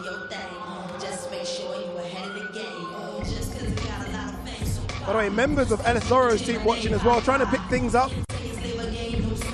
I mean, you only have to go and watch his fight against Brainus to pick things up against Jai Pattaya. Again, it's a fighter that can do most things. There isn't much wrong with Jai Pattaya. Could you see, I mean, again, I know I said he's a small size cruiserweight, you know, he's not big. I mean, no one ever thought Usyk was the biggest cruiserweight. Could you see Pattaya maybe land in the heavyweight division? Yeah, I think he will. I think it's the marquee division in boxing, as this show is proving. He'll want a piece of that. No doubt he can fill out. He'll be a small heavyweight for sure, but you know, he'll be looking at the likes of Holyfield, etc. And I mean, for him as well, I mean, if you're going to go and spar Fury, you're going to go and spar the biggest heavyweight. So if he does well in that sparring, he'll give himself a bit of a radar. Like, okay, exactly. Yeah.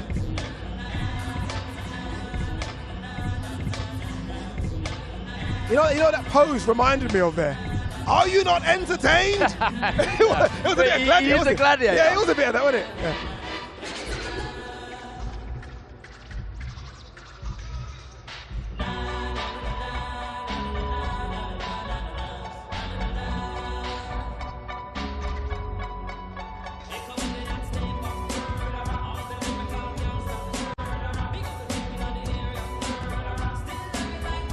All right, here's what you can expect on Saturday. It really is an absolutely fantastic card. Arslan Makhmudov versus Agit Kabayel. Jai Pattaya is going to make his way to us.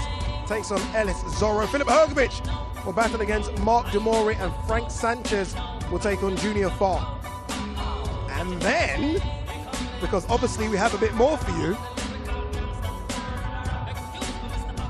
We have this, Dimitri Bivol versus Lyndon Arthur. It's crazy to see Dimitri Bivol so low down the fight card. It honestly makes no sense. Daniel Dubois versus Jarrell Miller, my pick for fight of the night. Deontay Wilder versus Joseph Parker. And the main event, former unified heavyweight champion of the world, Anthony Joshua, is going to take on Otto Wallin.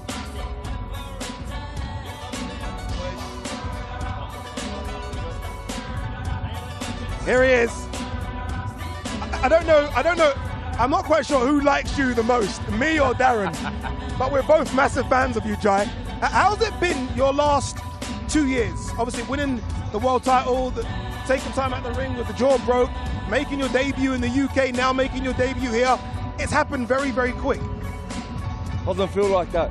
No? You know, you guys have only seen me in the ring, you have only seen the good. There's a lot of bad that's happened in this last 2 years. And I'm so grateful to be here, bro. You know what I mean? Big stage like this, bro, I'm pumped. Get me in the ring. Yeah. What was it like when you got that phone call to say, do you want to come and be on one of the biggest cards we've ever seen in Saudi Arabia? It must have been an immediate yes. 100%. They rang me, I think they rang me on a Thursday. Friday morning, we were on a plane to London, 24 hours travel, straight in there, straight into the press conference, straight into the photo shoots, 24-hour flight back, straight into the gym. You know what I mean? We weren't mucking around, we're here for business. Yeah. Right. Look, we know your strengths, we know your weaknesses, we know how good you are. What weaknesses has he got? I don't know any weaknesses. But very, very few, if any. Talk to me about your opponent, Elizoro. What are his strengths and weaknesses? He's a crafty little boxer, you know, he's got some decent little hand speed and stuff, but I'm ready for anything. You know, I've trained extremely hard. Man, I'm pumped right now, you know, you got me halfway through a session and you just cut me off. But I'm pumped, you know, I'm ready to go. Anything he brings to the table, I feel like I've got to answer to, you know, I've got too much ammunition for him. And look, not looking past Zorro Saturday, is the plan to be undisputed champion? Definitely, undisputed cruiserweight champion, man. I wanna win all the belts. I just want to keep bettering, keep moving forward, better platforms, better belts, you know what I mean? I just want to keep climbing that ladder. And I asked the question, could we ever see you at heavyweight? Definitely, I feel like it's something further down the future, but that's talk for later. You know, that's in the future. Right now, I'm focused and I've got a job to do. You know what I mean? How difficult was it with the IBF situation? Obviously, no longer the IBF champion. Obviously, still recognized ring #1, and I think that's the best belt in boxing. But how difficult was it with the situation with the IBF? It is what it is, you know. It's not difficult in my area. It's just outside the ring. It's just a whole circus. But it has not derailed my focus. It hasn't. If anything, it's made me train harder, made me push further. I feel like I'm just going against so many people outside the ring. You know what I mean? I'm still in court with other promoters. I'm my back. You know what I mean? Like I've got people trying to drag me backwards, and I am just pushing forwards. You know, it's all motivation, it's all fire on the field. And we're happy that you are moving forward as well, Jai. We're happy that you are moving forward. Tyson Fury, you're going to be in his camp, we're hearing, in preparation for that fight against Alexander Usyk. There is no better style than yours to prepare for Alexander Usyk. When do you get into that camp? We're waiting for the next contract for the next fight. You know, we're going to go in there, do some rounds. It's going to be an awesome experience. But I'm not just anyone's sparring partner, you know what I mean? I'm preparing for my own fight as well. So I'm looking to make statements everywhere I go. You know, I'm looking forward to being around other world champions in that ring, in that gym, feeding off the energy. And if I have to, I'll raise the energy myself. You know what I mean? That's what I do. Anywhere I go, that's what I do. Two people that you must know quite well, Joseph Parker, Junior Farr, both in big fights, right? The underdogs we know for their fights. How do you think they get on? Man, I'm honored to be on a massive platform like this with other Pacific Islander kids that have come from the same area as me. You know, down our neck of the woods, man, it's not common. You know what I mean? There's a lot of youngsters, a lot of pommies doing this world stage stuff. Not for us, you know what I mean? And we're raising the bar.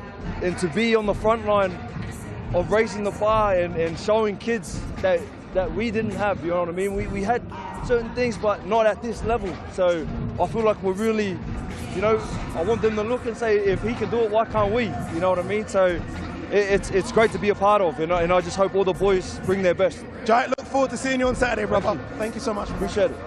Thanks, brother. even when he's kind, he's still quite intimidating. Scares me. So even when he smiles, it gives you that look. Yeah. I can't do it. It's the look it gives you. That wasn't That it. wasn't it, wasn't it? That wasn't it. Doesn't quite work with a hat, does it? Doesn't quite work. Anyway, let's get back to it. Thomas Treiber in the ring, and he's going to call in a certain Mr. Lyndon Arthur. Our next fighter to the ring, competing this Saturday in a scheduled 12-round contest, and it'll be for the WBA Super and IBO Light Heavyweight Championships of the World. First, let's welcome, coming to us from Manchester, England, he brings a professional record consisting of 23 wins, just 1 defeat, with 16 wins coming by way of knockout. He is the reigning and defending IBO Light Heavyweight Champion of the World, Lyndon King Arthur.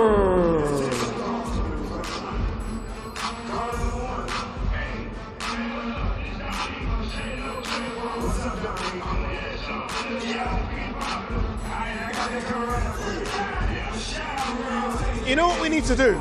The first thing we need to do with Lyndon Arthur is put to bed these rumors of an injury. Because there's so much talk about an injury to the leg. I don't see it. I've seen him spar, I've seen him hit pads. He looks fine to me.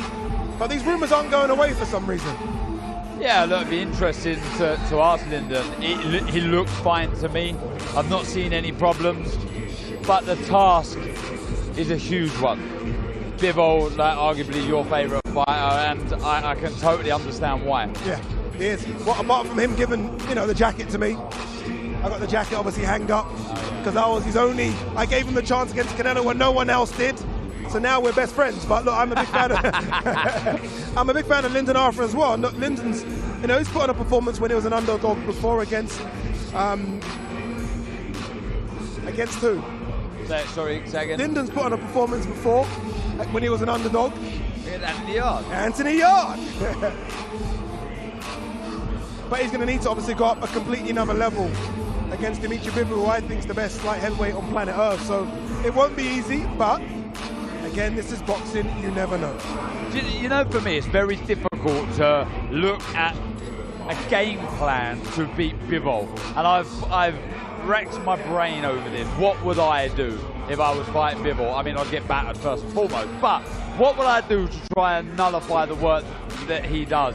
And first off, Lyndon Arthur's best shot is a jab. He's got a fantastic jab. Great jab. But I don't think you want to go hunting Bivol because he'll make you look silly with your feet. But I think your timing has to be impeccable, and you've got to try and meet Bivol on the way in. Look, that is so hard to do, but it's kind of his only chance. So for me, it would be to be busy behind the jab, try and establish that jab as early on as possible. Again, very difficult against arguably the best jab in boxing in Bivol, but try and time Bivol on the way in. Try and time him with a right hand over the top, slip inside the jab, arc your sort of left screw shot through the middle. Don't be greedy, but be busy. What I mean by that is 1s, 2s, move your feet, go again. But I think your timing has to be impeccable if you want any chance against Bivol. Yeah, I was going to say, look, could he maybe use his size to try and push Bivol on the back foot? But we saw Gilberto Ramirez try and do that, and he's obviously a big guy. It didn't work. Bivol's feet are too good. Too good. So it's going to be, look, it's a tough task. I mean, he's got power as well, has Lyndon Arthur, and you mentioned he's got a great jab. But you could arguably say that Bivol's got a better jab. Yeah. So it's a tough task. Yeah, one of the, if not the best jab in world boxing, Bivol. But like we said, he has a great jab, Lyndon Arthur, and he's going to have to use his. I think the physical bullying will be unsuccessful for Lyndon Arthur against Bivol. He's got to be smart. Timing has to be impeccable, like I say. Let's hear it for the defending world champion this Saturday night, Lyndon King Arthur.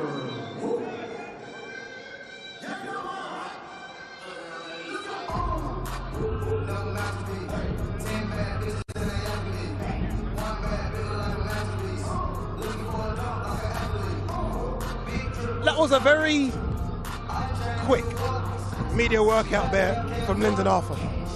We didn't see much. Are you looking into this? Well, no, you think there's more to this? I don't know. Look, I'll ask him the question when he gets here. But I wanted to see a bit of pad work, maybe. That'd have been nice.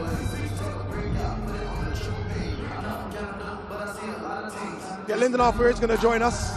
Again, look, it is a tough task against Dimitri Bivol, but Dimitri Bivol, this is his only fight this year. He was my fighter of 2022. I think he was, by most people's reckoning, the fighter of 2022, but he hasn't been active. Yeah, look, November, I think it was last year.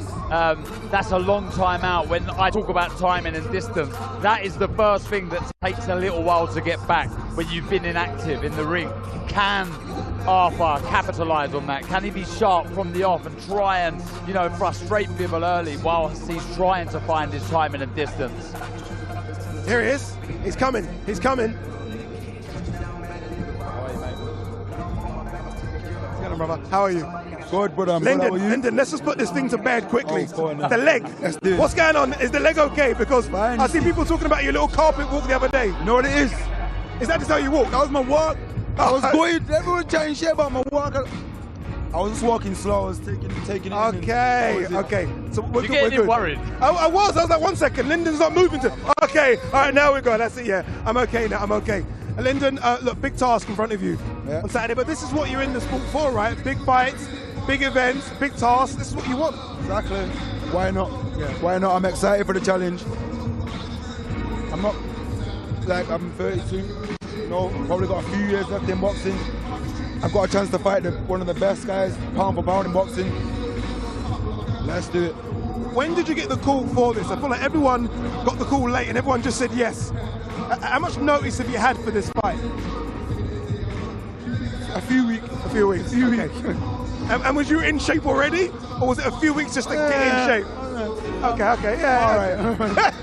Is this a case for you to go in there Saturday night and not forget everybody else, just prove to yourself and for you to find out just how good you are? Something like that. Look, I'm a winner by nature. I love winning. So I'm never going in there just to lose. That's not the case. But I understand what you're saying. Yeah, it's top level sport. Exactly. This is the only way you find out if you're world level or not. Like proper elite level, by getting in there with these guys. Exactly. And Bivol is that. Yeah. I respect him. The respect is there. Mutually, I hope. If not, I'm going to go and earn it Saturday. Yeah. I remember when you were underdog for the first fight against Anthony Yarde, and your jab won that whole fight. Yeah. It was an incredible jab, and everyone started talking about it. Is that key on Saturday? You bringing that jab? But I think I'm going to need a little bit more than that for Bivol. Yeah. So, you know, we're gonna find out. Yeah. What's it like to be here though, like this event? I mean, again, this is crazy. It's nothing like obviously nothing like I've been involved in before. Yeah. It's not like Bolton. Anyway, I'm gonna tell you that now. I mean, it's got obviously Wasserman are great with me. Yeah. My last shows I've headlined every opportunity I've had, and they've given me, and they've got me.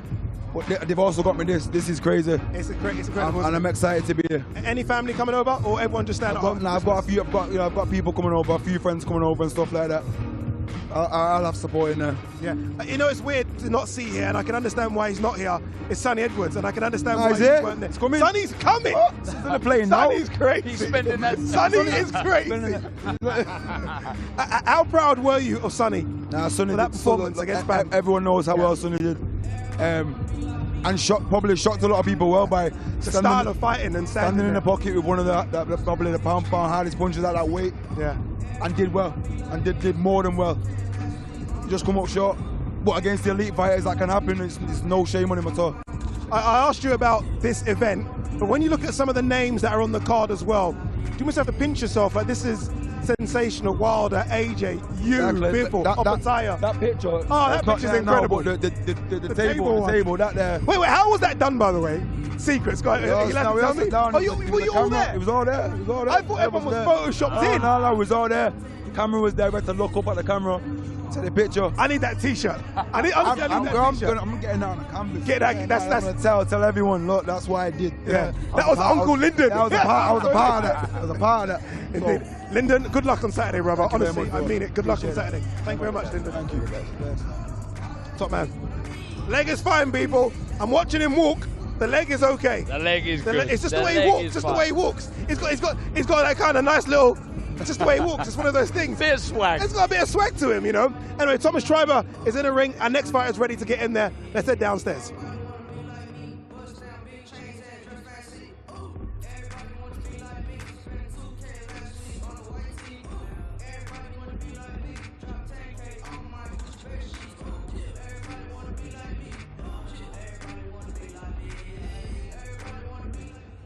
Let's now welcome a native of Kyrgyzstan, now making his home in Indio, California, USA. He brings an undefeated record with 21 wins, 11 of his 21 wins coming by way of knockout. He is the reigning and defending WBA Super Light Heavyweight Champion of the World, Dmitry Bivol.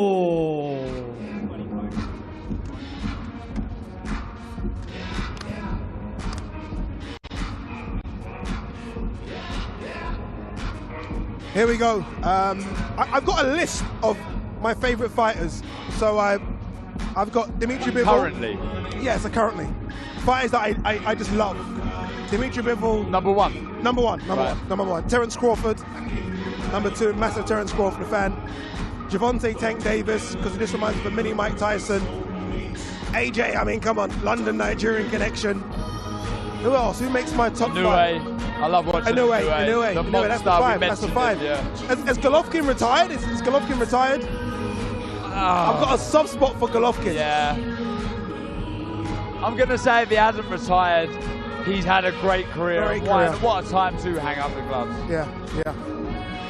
So what I need right now is Jaya Pataya to get in the ring and spar Dmitry Bivol.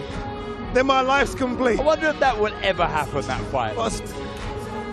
He's got the frame to move up. He has, but he said he can go down to 168. Yeah, I don't want him to. I want him to fight Pataya. I want him to fight Pataya as well. I'm going to ask him. I'm going to ask him when he comes, would you go up to cruiserweight and fight Jaya Pataya? Let's see what he says. Ask him. Ask him. I like that. Ask him, indeed. Dmitry Bivol, the current WBA light heavyweight champion. Let's not forget, in a few weeks' time, Artur Beterbiev and Callum Smith. Has Golovkin retired? Is Golovkin retired?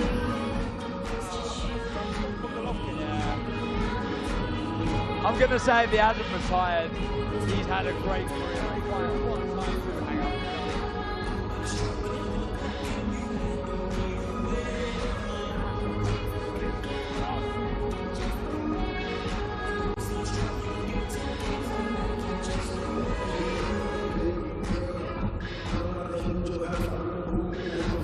He's just so loose. It's almost like effortless. You know when you see fighters full sit a little bit, and with him, it's just look at that. It's the Russian equivalent to what we see with Frank Sanchez.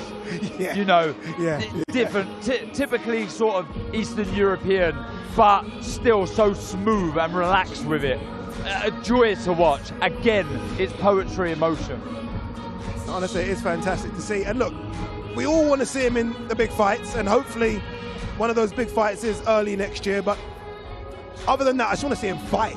Yeah. I want him active. I mean, exactly the same. Yeah.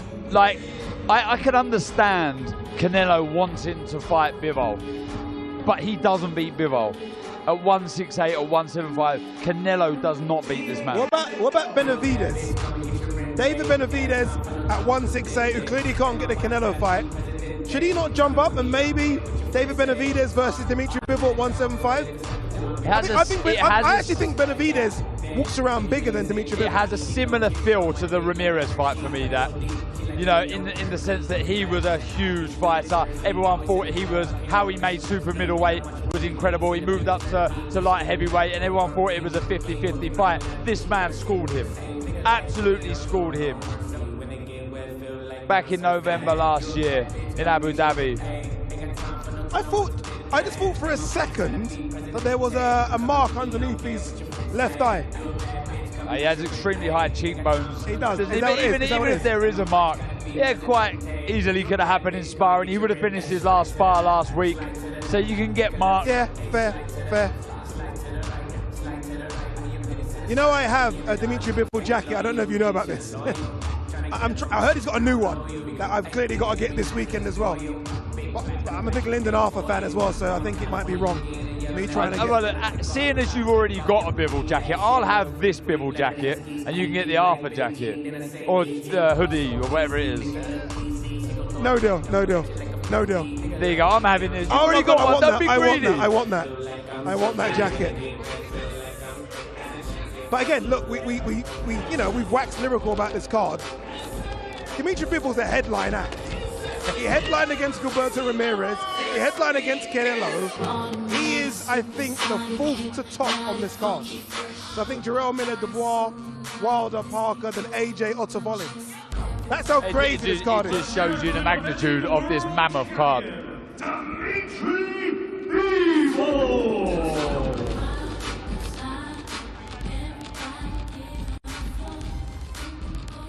But no, back to the main point. Look, it's just great to see him fight. It's good to see him in action. I think the crowd are going to be in for a treat.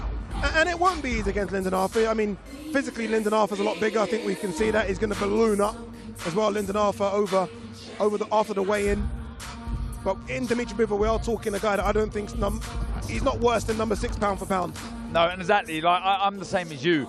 I want to see him fight. I want to see all of our marquee fighters out there, our top fighters in the world of boxing, fight frequently. You know, a bit throwback like they used to in the old days. Yeah. Just fighting regularly because they're stars. We want to see them all the time. How many fights can you realistically at the top level? 4. I'm saying 4.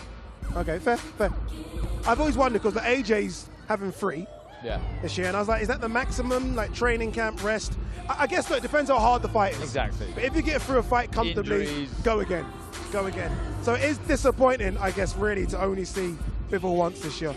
Yeah. Like, I just want him to be active, like you say. All of the marquee fighters out there, just fight, be busy. You know, make a name for yourself greater than what it already is. Here he is. Dimitri Bivol is in the building.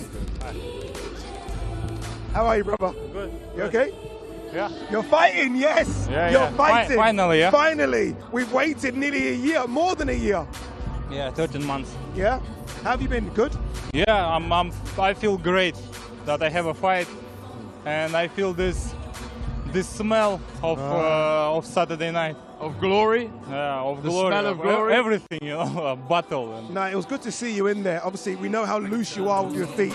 Lyndon Arthur, what type of fighter do you think he is? What problems can he bring you on Saturday? I'm sure he will be very focused all fight. He will try to be safe.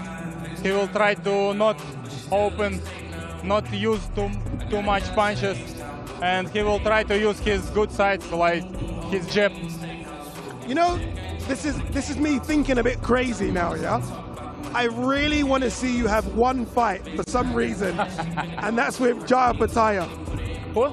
Jaya Pataya, the cruiserweight. Could we see you at cruiserweight? You know, I'm focused more now on light heavyweight division, but maybe in the future, who knows, maybe. Yeah, maybe. Yeah. If you had to pick one name, and again, not looking past Saturday, I say this to every fighter because I know you have eyes on the prize, but if you could pick any opponent to fight after Arthur, who would it be? You know, I want to fight for belts. Beat or be for Smith doesn't matter. I want a winner of this fight. Are you going to go to that fight? No, I'm not going. You're not going? No. I thought you might go ringside and watch it. You know, I will be on vacation with my kids and my family. The family. You know, I just realized you have a new jacket. Yeah. Where is it? Yeah, where is it? Man, you know, we don't have your size. We have bigger size. My size. Yeah, my size. I'll go and do that. Okay. Just quickly, going back to the time off that you've had, has that given your body time to rest and recuperate? Sorry? So the time you've had off is not ideal. You want to be busy, but has it given your body time to rest and heal? First of all, I will be resting mentally, you know, not body, because just less training, eating food, enjoying the food, enjoying time with the family, and once a day running or short training. this is massage maybe. I need more massage. Excited to be on a card that's going to be remembered for years. This is a very special card. Yeah, I'm so glad that our team got this fight and we're in this huge event. It's so weird, it's so strange to see you not headline. It doesn't make sense. but we have great names here, and you're a great name. You're Dimitri Bivol. Thank for pound. you. Yeah. He wants top that 5. jacket. You know, pound for pound, top 5. Of course, from this event, I think they could make 4 main events minimum. You know, and As a boxing fan, what fight are you excited for on Saturday? Wilder and Parker. Yeah. Good fight. You? Miller Dubois. Dubois, Dubois Miller. This one too. Yeah. Do you think Wilder has the harder night with Parker than AJ does with Wallin? I just know that Parker is not easy for Wilder at all, you know, and he shouldn't look after him. Okay, I'll come and get my jacket later from your hotel. Thank you very much, Bivol. Thank you, brother. Thank you very much. All right, let's go back downstairs to Thomas Triber for our next fighters.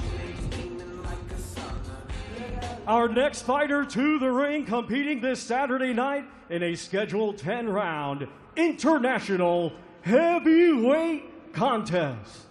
He comes to us from Brooklyn, New York, USA, and brings an undefeated record with 26 wins, 1 draw, 22 of his 26 wins coming by way of knockout. Here is Jarrell Big Baby Miller. Mate, you're right though.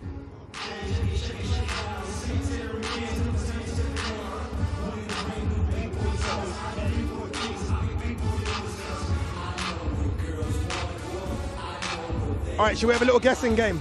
Game. How much do you think Jarrell Miller weighs right now? I'm going to ask him. I think so as well. Good shout. I was going to say above 300. Yeah, 305. 305. It's very big. But if I'm honest... He carries the weight well, doesn't he? Yeah. He's solid. I mean, it's kind of crazy when I say this, but because he's such a tall guy, he's a lump, but he's got this a little bit of a low center of gravity. I don't know if it's because he's got short legs, I'm not too sure, but he just seems so solid and compact. It'd be like a linebacker in the NFL. Oh, without doubt. A linebacker. Obviously, look, he's had his issues outside the ring. Let's not pretend we don't know about those. He served his time, he's back. And this, all of a sudden, is an intriguing fight. Like, for 5 or 6 rounds, I have absolutely no idea how this fight plays out. Yeah, look, he's had his troubles outside of the ring, and I tell you what, he's had his troubles in the ring since he's come back. He's not looked good, if I'm honest. He's looked sluggish, he's looked tired down the stretch. You should not be having a war with Bracamonte. You shouldn't be. But look, let's give him a bit of time. He's still a nightmare. I do believe, and look, let's take the substances was in his body out of the equation here. A 2018 Jarrell Miller is all sorts of problems for Daniel Dubois because he's in your face, he's busy, he's active, he makes you quit almost. But as you said, that's a 2018 Jarrell Miller. Exactly. This is back end of 2023. That's 5 years ago. But I guess with Daniel Dubois, there are question marks. Yeah. You know, the Usyk, was it a quit, wasn't it a quit? The Joe Joyce question mark as well. I'm not quite sure. Derek Chisora, that's a fight I would not mind seeing.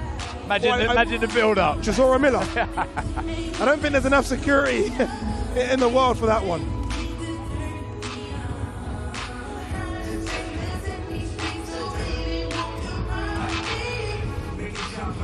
Still sharp, isn't he? Yeah. But for how many rounds? What's in the gas tank? Is it 5 rounds? Is it 3 rounds? That is the big question. He's got to keep that speed throughout the fight. And one thing that made him successful, again, bar the obvious, was his work rate. He was busy. He was relentless. Can he find that Didn't he break the record for output for a heavyweight? I wouldn't have surprised It was something ridiculous, He's just in your face, he's busy. Do you think we'll see an AJ Jarrell Miller fight? Well, It almost according seems to like the AJ easiest yesterday, sell in the world. According to AJ yesterday, no chance. Really? Absolutely, he said no chance. Straight away, shot it down. Well, I mean, look, depends. I guess if Miller looks really good against Daniel Dubois, he's going to want a big fight. If they don't get the AJ Wilder fight over, look, I'm going too far in the future here, but just hear me out a bit. If they don't get the AJ Wilder fight signed off, then I mean, AJ Miller. The money talks, Ali, we know that, and the build-up, the fun. We already see it too, you know, right up till fight week in New York, and it was very entertaining. No doubt the styles would gel between those two. It's just, what kind of form can this man get back is the big question for me. Yeah. Is he finished? No, he's still going to do a bit more. Okay, he's going to show us what he's got in his hands. What kind of dynamite has he got in his hands? Let's have a look. I'll be honest, and I won't be saying this to him, but he's not your concussive one-punch knockout artist, is Miller. He demands respect with his power, but he's not, I mean, as I say, he lands an absolute disgusting shot to the body. I understand what you're saying, but that punch there, that knocks you out. Knocks you out. Maybe I'm changing my mind a little bit. But you know what I mean, it's more relentless pressure. Yeah. Who do you think hits harder, him or Dubois? Dubois. Dubois? Dubois. With the single shot, yes. Yeah, okay, cool. I'll just make sure that I remind Jarrell Miller of your just keep your mouth shut. No, I'll just tell him when he comes. Let's go, you know. I bet I can run faster than him, though. Here we go. That's my pick for fight of the night, by the way. Is this your sleeper on the card? Sleeper. I don't think it's a sleeper Miller. You know what it is? It's a fight we didn't demand, we didn't want, we didn't ask for. But now I feel like it's a fight that we're all intrigued. And by the way, Jarrell Miller was just quickly having a word with Chisora. Obviously, Chisora's former trainer, Don Charles, trains Daniel Dubois, so I'm guessing Chisora says something as well. I wonder what the reason for Chisora was in not fighting Miller for this. Do we know? He was asked to, wasn't he? Exactly. So I'm surprised that he's not taking that. We know Del Chisora will fight absolutely anybody. Yeah, it's interesting. And by the way, the crowd has kind of just swelled just a little bit, hasn't it? Yeah. So many more cameramen here now. I think everyone's trying to get pictures of the big guns coming up soon. Deontay Wilder, Anthony Joshua, Joseph Parker, Otto Wallin, and the big guns making his way to us now in Jarrell, Big Baby Miller. All right, so what weight? You said 300 and what pounds? 305. Okay, I'm going to go 310. Ooh, 310. Shall I ask him? Do you want me to be the brave guy and ask him? Yeah. You're Shall I ask him? Okay, I'll ask him. Oh, this is but he's gonna have to get this weight into the fight. I think we'll tell by how the stage moves. Wait, let's have a look. Wait. Boom, boom, boom. All right, here he comes.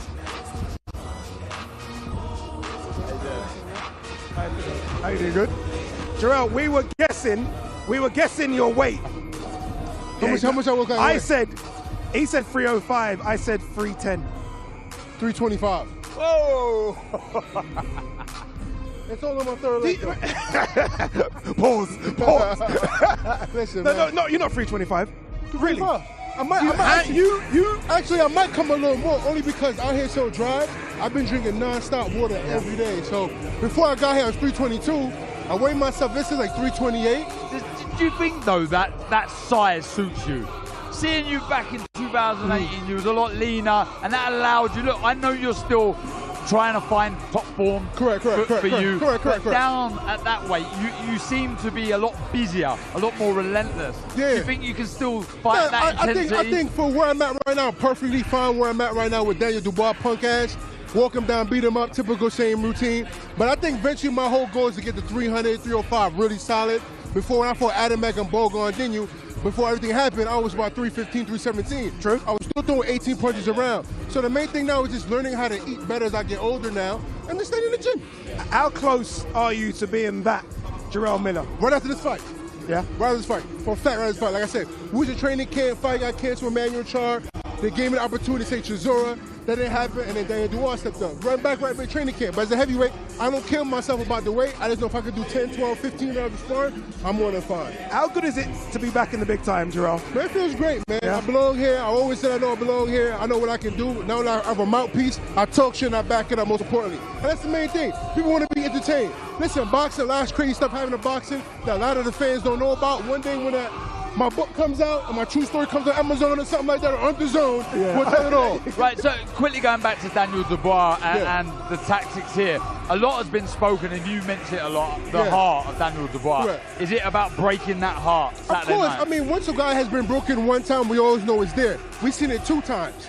You know what I'm trying to say? Even though he did land a good shot on Usyk, the problem is the 12-round fight. Just because you had a moment where it didn't go your way, it's a boxing game. You got to keep going with it no matter what. You can't quit halfway through the fight. That's the same thing going to happen again. And I'm the kind of guy, I'm going to talk shit to him. While we punch him in the face, I'll be talking crap to him. Believe that. You must look at the lineup and see so many fighters that you want to fight. Correct. It isn't just AJ. I know there's others on there. Oh you yeah, want to for fight, sure, right? for sure.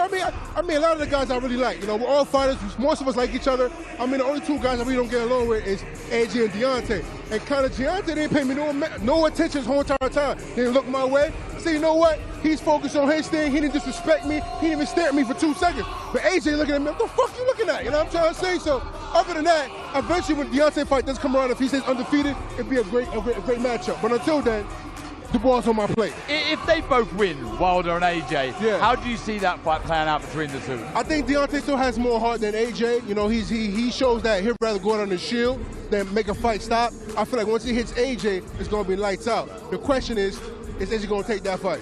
All right, Dubois is about to get in the ring. Message for Dubois? You 2-time quitter. If shrimp and grits was a perfect combination, it'd be my fist in your face. And on that one, you're supposed to drop the mic. You're supposed to just drop. There you go. There you go. Jarrell Miller. All right, let's go back downstairs to Thomas Driver.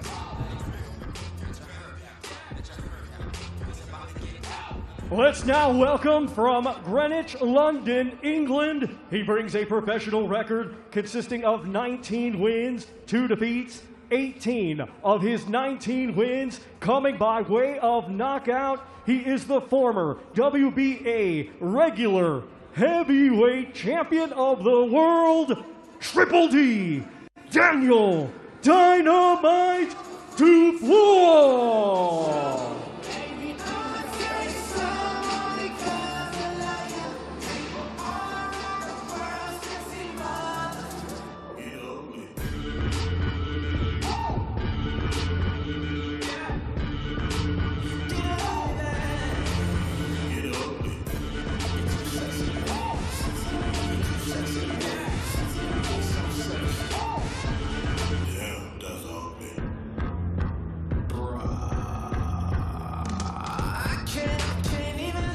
Triple D, Daniel Dubois. I almost feel like his career's just been sped up.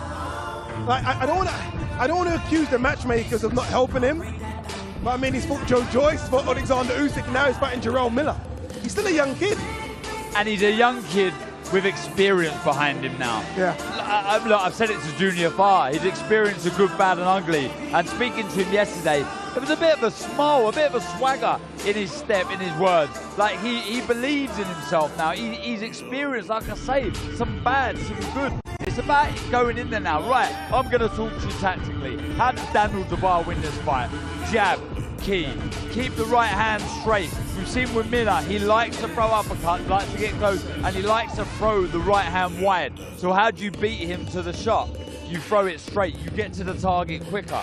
You've got to be smart early on, and I think he has to match Miller, if not better Miller for work rate. Try and get Miller into the later round and make it hard work for him. Yeah, obviously now trained, and he has been for the last couple of fights by Don Charles. Experienced trainer, former trainer to Derek Chisora, has been around for years, has done so, obviously has a lot of experience. What did he take from that Alexander Usyk fight?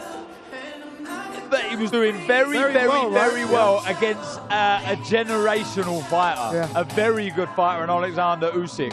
And do you know what? And I think that's probably the reason for the smiles and the swagger that I see yesterday. Knowing, look, and look, don't get me wrong, I understand what Miller's saying. It's a marathon, not a sprint. It's okay you do well early, it's how you finish.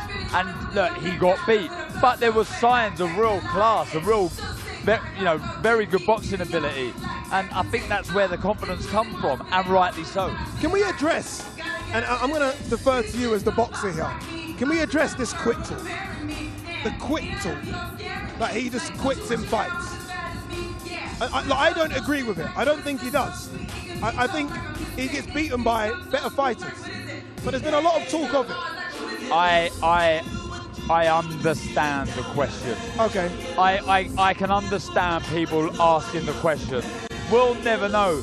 You know, some of these injuries that happen in fights, or some of these shots that you can't really feel unless you've been in there. Yeah. They cause injuries that, to the naked eye, you'd be like, wow, he's quit there. That doesn't hurt. But trust me, there's shots that can really do damage that don't look bad. So, look, I get the questions. Do I think he's a quitter? I don't.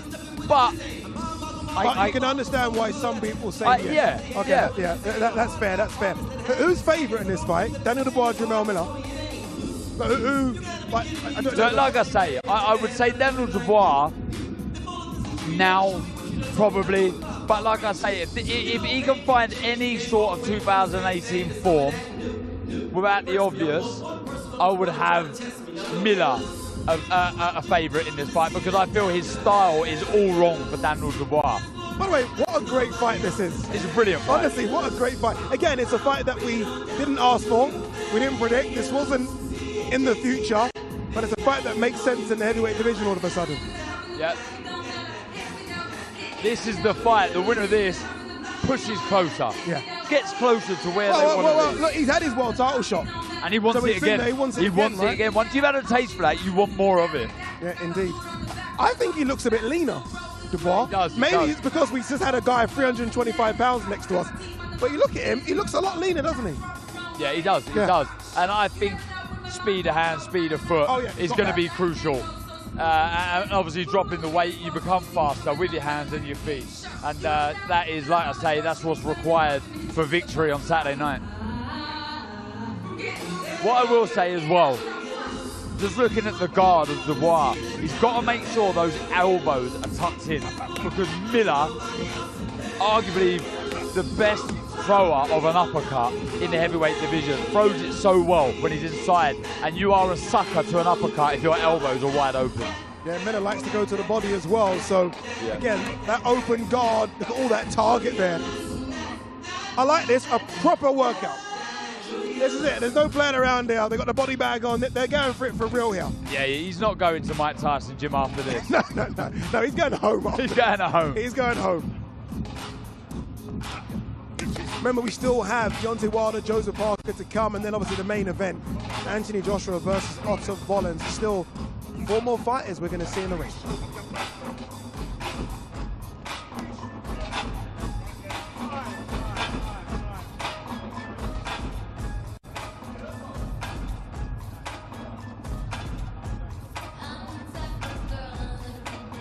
He seems to be just enjoying it. I'm looking at him and he's bopping his head to the music. He seems to be enjoying it. Like I say, nothing's alien to Daniel Dubois now. Yeah. He's experienced it all. Very good victories, damaging, shattering defeats. Good performances, though he come up short against Usyk. So he's an experienced, well-rounded professional now, and you can take peace, solace from that. And that's where I think this confidence, this swagger comes from. Look, it's a fight. Let's see how good I am. Let me show Miller how good I am. This is what a proper marquee heavyweight looks like. I love that little combination he did there. Look at that, the left hand, bang to the body. Quick. Very quick.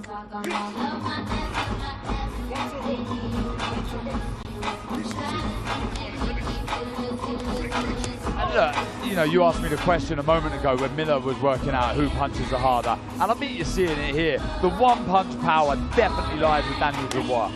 And Daniel doesn't look like he needs to really set his feet to land that either.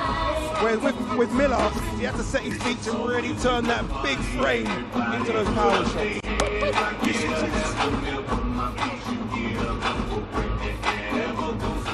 It's mad when you think of who he's lost to. Let's talk Daniel Dubois pre-Joe Joyce. This man was like, he's the next AJ, he's a wrecking ball, he's not going to lose, blah, blah, blah. And people overlooking the the medal that Joe Joyce got in the Olympics, you know, this pedigree, this huge fighter in Joyce.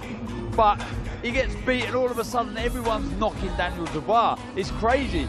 Look, you said it yourself, he's still a young man, some massive nights out there. This is huge Saturday, but coming through this fight, there's big fights for Daniel Dubois. It's the bigger issue that we don't know how good he is, because, again, the two names that he lost to are those two names, but the biggest win on the resume is probably Trevor Bryan, Nathan Gorman, take your pick. Yeah. So we have no idea where that ceiling is. And that's why I think the performance in brackets against Usyk will elevate him to another level. Well, I hope it does anyway. You know what I wish we could do? If we have time at the end, I want them to put all the heavyweights on the screen, rank them. That'd be interesting. No pressure. Rank your heavyweights.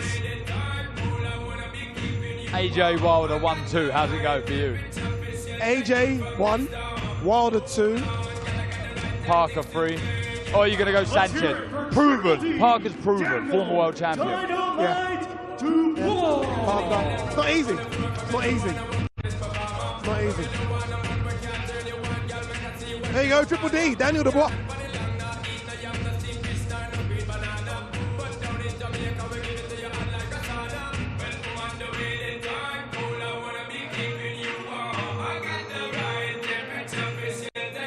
Again, everyone doing their usual posing for the world media. Team Parker making their way to the ring. He's definitely got the biggest entourage so far. Who, Joseph Parker? Yeah. I think I can see 10 bodies. There's about 20 of them, isn't there? Daniel Dubois is going to make his way up here to us in the studio. So what we're going to do is go straight, I think, to Thomas Treiber. Thomas Treiber is trying to get them out of the ring. He's like, hurry up, get out. I want to go home. But let's throw it downstairs to Thomas Treiber, who I think is going to get Joseph Parker in the ring.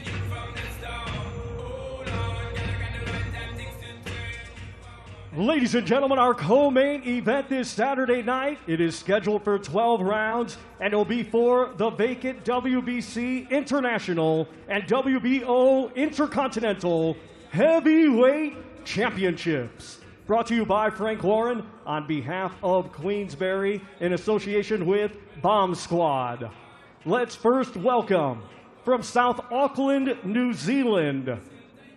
He is the current WBO Intercontinental Champion and the former WBO World Champion with a record standing at 33 wins, 3 defeats, 23 wins, coming by way of knockout.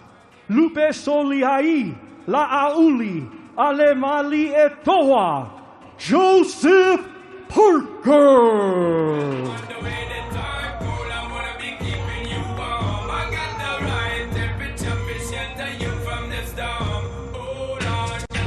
Respect to Thomas Treiber. I mean, he gave him the full name. Not easy to do. This, ladies and gentlemen, is a big banana skin for Deontay Wilder. Oh, massive. Look, Simon Keane is no Deontay Wilder, but you can only beat who's in front of you. And he's done it in very, very good fashion. Somehow, Joseph Parker's hands have got quicker. I didn't think that was possible. But you've got to remember, he's only 31. Yeah. He has a wealth of experience behind him now. He seems very mature, accomplished, and very sure of himself. Indeed.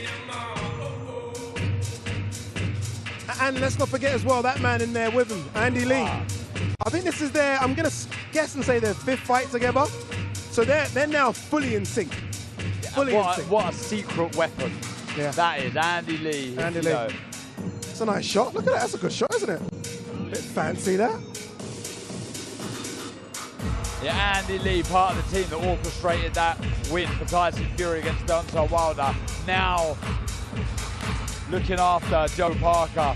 The amount of advice that he can give this man is invaluable. No, you're right. Invaluable. Do you think the big man, Tyson Fury, is going to come out? Do you think he's going to come out, Tyson Fury? To support his stable mate and Andy Lee and Joseph Parker? I think probably he will. I think he'll come. Look at the big man. Look at the big man. Good. Triple D is here. Daniel Dubois, how are we, brother? Yeah, I'm good, man. That was good. You did the biggest workout. No one worked out like that. No. You bring the body bag out. Don had the body bag. Fantastic. How are you feeling? Feeling good. Yeah. Feeling excited. I'm all clear and ready to go. Darren was just talking about you've now, although still very young, you've now got so much experience. Yeah. You've had the good, the bad, the ugly. You've kind of experienced it all. That must prepare you now for every fight. For this moment, definitely. I've fought some of the toughest names, and you know, although it's all experience at the moment, so I just feel like it's my time to go out there and shine. Yeah, indeed it is. For you, looking at this fight, look, you know exactly how Miller is going to approach this fight. Yeah. Tactically, what are the keys for victory for you, do you feel? To punch him as hard as I can. Punch him as hard as I can and as often as I can. You know, punch holes through this guy. So, you know, really... You want to hurt him? Exactly. I want to hurt him and go through him. I'm out for destruction, so, you know, let's go. Trevor Bryan, he spoke a little bit, but really and truly, none of your opponents have spoke like this guy. Is it weird? Did you kind of laugh at his jokes, or is it frustrating? No, I feel like at this level, you expect that. He's American loudmouth, and we've got to shut him up. You know, this is what he's got to do, and ultimately, I can't wait to see him in the ring. The quick comments from Miller, do they play with you? No, none of that phases me. I'm ready to fight. I'm just focused on fighting right now. I'm 100% on top of the world and ready to do my job. I remember years ago when you were like 17, 18, I came to Don Charles's gym and I saw you there with Don Charles and the team. You're now back with Don. What's it like being back with Don? It's amazing. I'll tell you what, it's amazing. It's a great link up. Thanks to my dad and all the people at work, it's happened and materialised, and now we've learned more about each other. I'm sure it's going to be an unstoppable team. Daniel, good luck on Saturday, brother. Thank you. Good luck. That was hard, Daniel. That was hard. Daniel Dubois. You know what? Confident. And it's weird. I feel like he's grown up in front of our eyes. I'll say this. A happy fighter is a dangerous fighter. Yeah. And he's very happy. He loves the new team. He seems to me that he's really enjoying the sport. Yeah, I remember seeing him. I think it was Derek Chisora getting ready for Tyson Fury. What? 1 second, let me pause that. I mean, look at Joseph. You know Has he drawn them abs on? What's going on there? I need to get diet tips. As soon as he comes, I'm having words. He's in shape. But yeah, back to Daniel Dubois. I remember going to see him when he was 17, sparring Derek Chisora, and he was with Don Charles. I almost feel like he looks at Don Charles almost like a father figure as well. Yeah.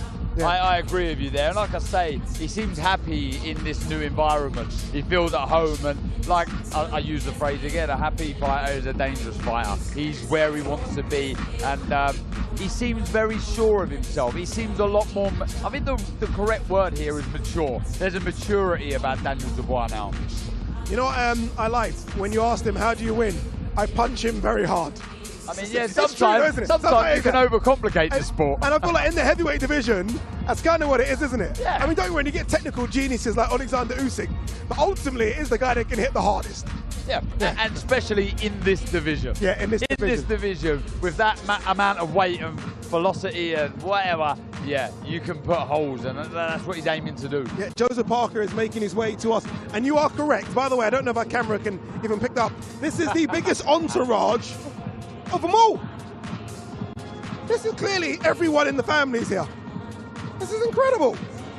I love the screams from the Samoan entourage. Yeah. It's really... John Fatai's team does it as well. Great, yeah, Junior great. Fast team does it as well. We are seeing, and I said this to Joseph Parker because I was a bit concerned after the Joe Joyce fight, how much is left. And obviously, look, Simon Keane, as you say, isn't a top heavyweight, but it was good to see him back. Yeah. Joseph, come in, my man. How are you, brother? Joseph, you took your top off because you knew you was in shape. that was shape. Oh, yeah. I've been training hard. Very hard. And I feel like I'm in great shape. Good music, the feeling of rhythm, just enjoying it all. Like, this is fight week. I just want to have fun and enjoy it all. Yeah. Obviously, there's a job to do, but there's no wasted energy. Yeah. Saving it all for fight night. What is it now? Is it excitement now? Is it nerves? Is it a case of, okay, I'm going to switch on? What is it? It's just what I said before, it's just remaining calm. Yeah. remaining calm and relaxed. I got the team here. By the way, that's the biggest team we've seen so far. Who paid for all their flights? That's the biggest Listen, team ever. I'm not getting paid for this right now. I think it's important to have my brother here, cousins, and I got people that I need here. And I feel like they keep me relaxed and calm. I'm winning poker every day. I'm winning table tennis. And what can I say? I want to win, win, win. Do you feel you're peaking now? I said about your age yesterday, only 31.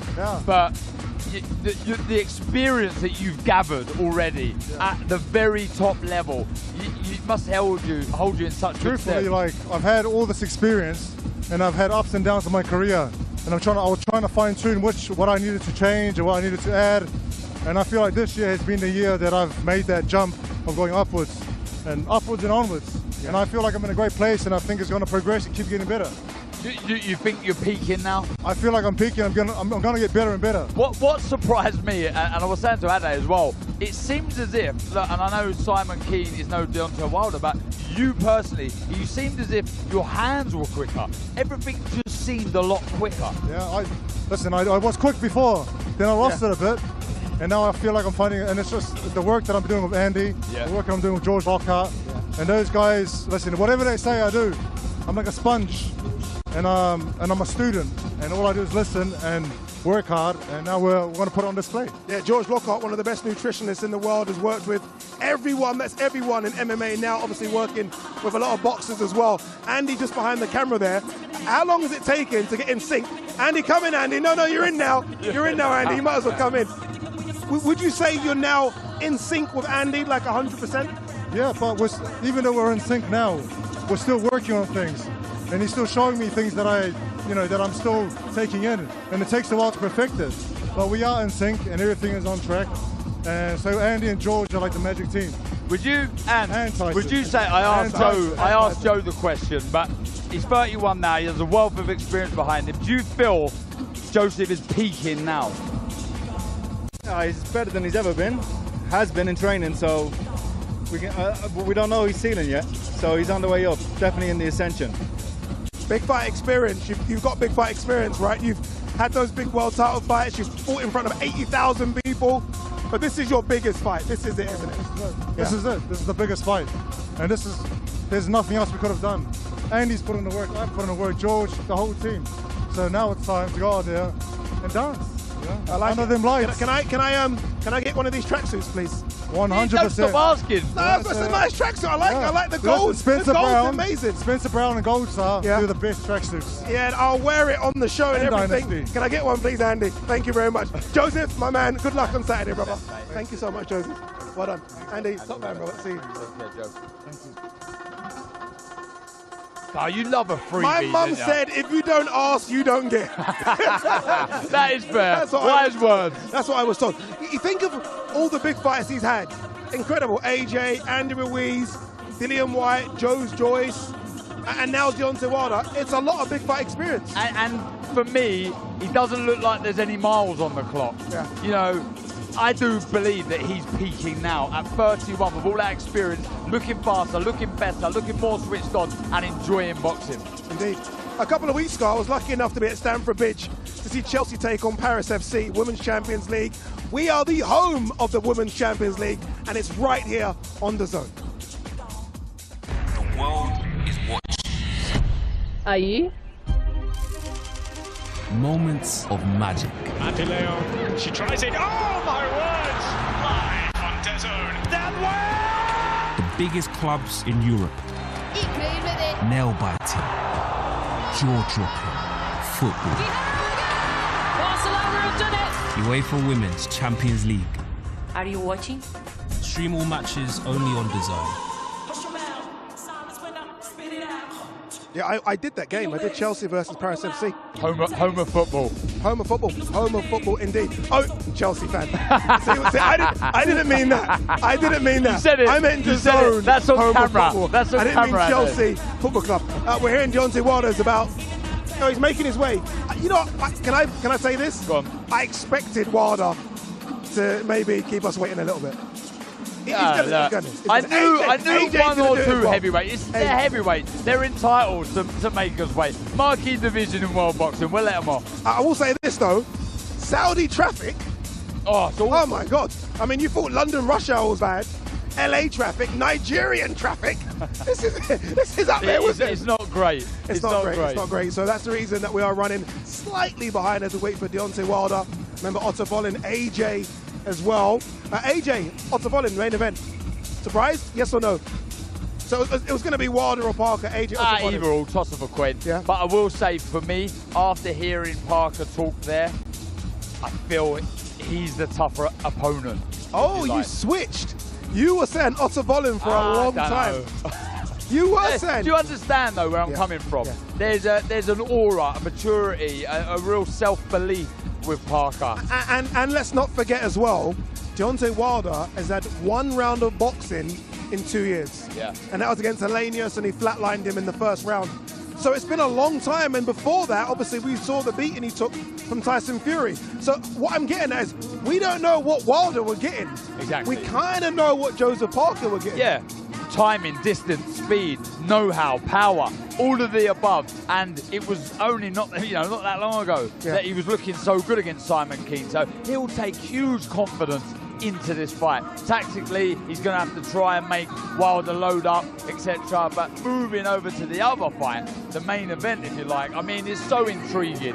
A real bogeyman of the division, Wallin, in the sense that, do you really want to fight him? Here comes Hall of Fame promoter, Mr. Frank Warren joins us. Frank, how are you, sir?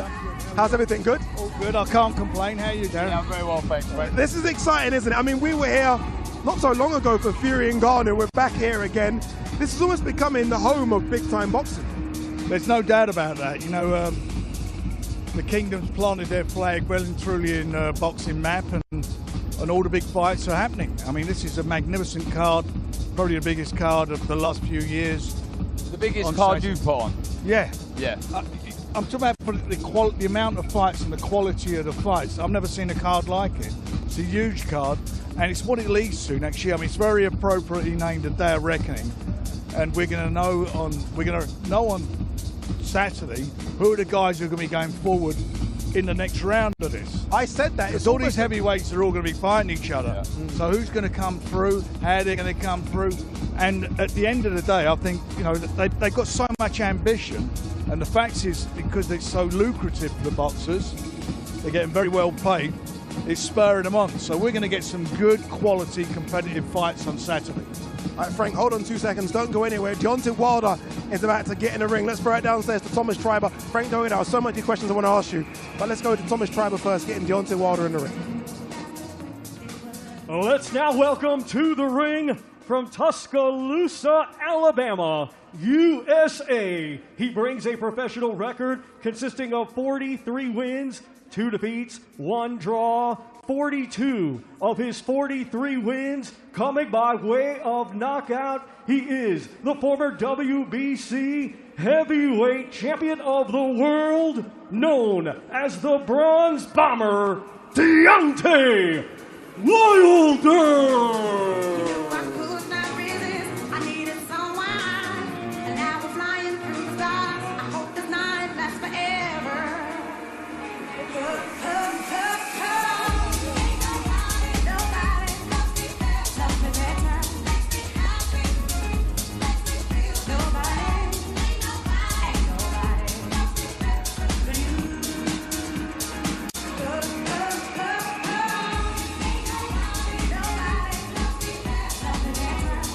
Deontay Wilder making his way into the ring. And you know what? It's good to see Deontay Wilder back, Frank. Oh, he's the heavyweight division needs exciting fighters. And one thing he is exciting. Yeah. He's got bombs in both hands. And, it's with him, it's don't blink. Every fight he's involved with, there's always going to come a moment in that fight when he lets it go and he's going to catch someone. That's why he's so excited. I mean, you've experienced it more than most, right? You've had those 3. You've had those 3 fights with Tyson Fury. Yeah. And he must think, how's he not got a win? He's put Fury down 4 times. I know. But Fury's a different animal. Well, all the things you say there are absolutely correct. But as Tyson said, and were talking earlier to Joe Parker, and he said to him, any tips? He said, just keep out of the way of that right hand for 36 minutes, because any time he can let it go. He's a dangerous man. We were just talking just before you come up here. Who's got the harder fight, AJ or Wilder? In your opinion, who has? I've got to be honest. I think there's a case for both of them equally, because number one, they're ex-champions. They got losses in their last few fights on their record.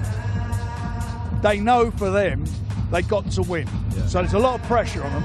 And they're not in with two mugs. They're in with two guys who are coming to fight. Yeah. You know, Wallin's coming off a good win against Gassiev. He fancies the job. He's a southpaw, and southpaws, he has had problems sometimes with southpaws in the past, AJ.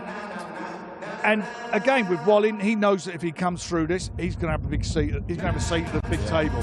And then if you look at Joe Parker's coming off a good win against Simon Keane. An unbelievable puncher, we know that. But he's only had one fight in 2 years. That lasted one round.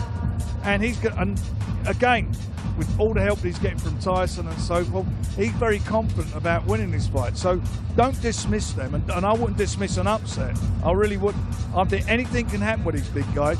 It's a bit like, Tyson's last fight. It was going to be a walkover. It was going to be a walk in the park, nothing. Big punchers, big guys, anything can happen. One punch can change the whole dynamic of the fight. Frank, how difficult or easy is it to put a fight card like this together? I mean, from top to bottom, some of the biggest names in the sport. When you make those calls and how easy is it? Well, I mean, I've got to be honest, I made hardly any of the calls. Is it George doing all the work? George, Darren. Yeah. Darren and George done most of the calls. And His Excellency, he's a massive boxing fan.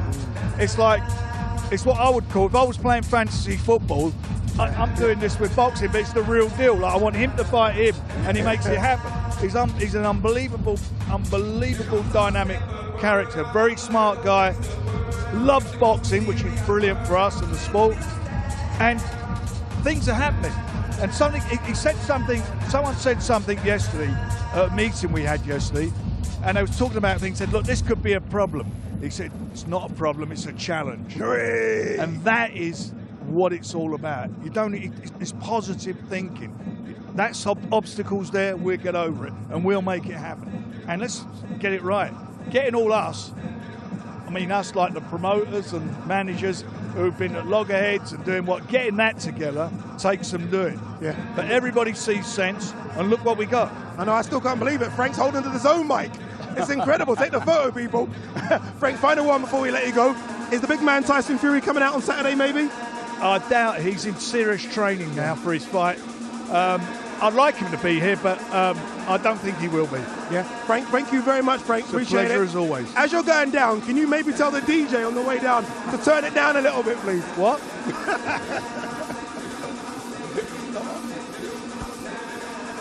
Thank you. It is what it's about, though, isn't it? I mean, in order for this sport to grow, everyone needs to come round together, around the table.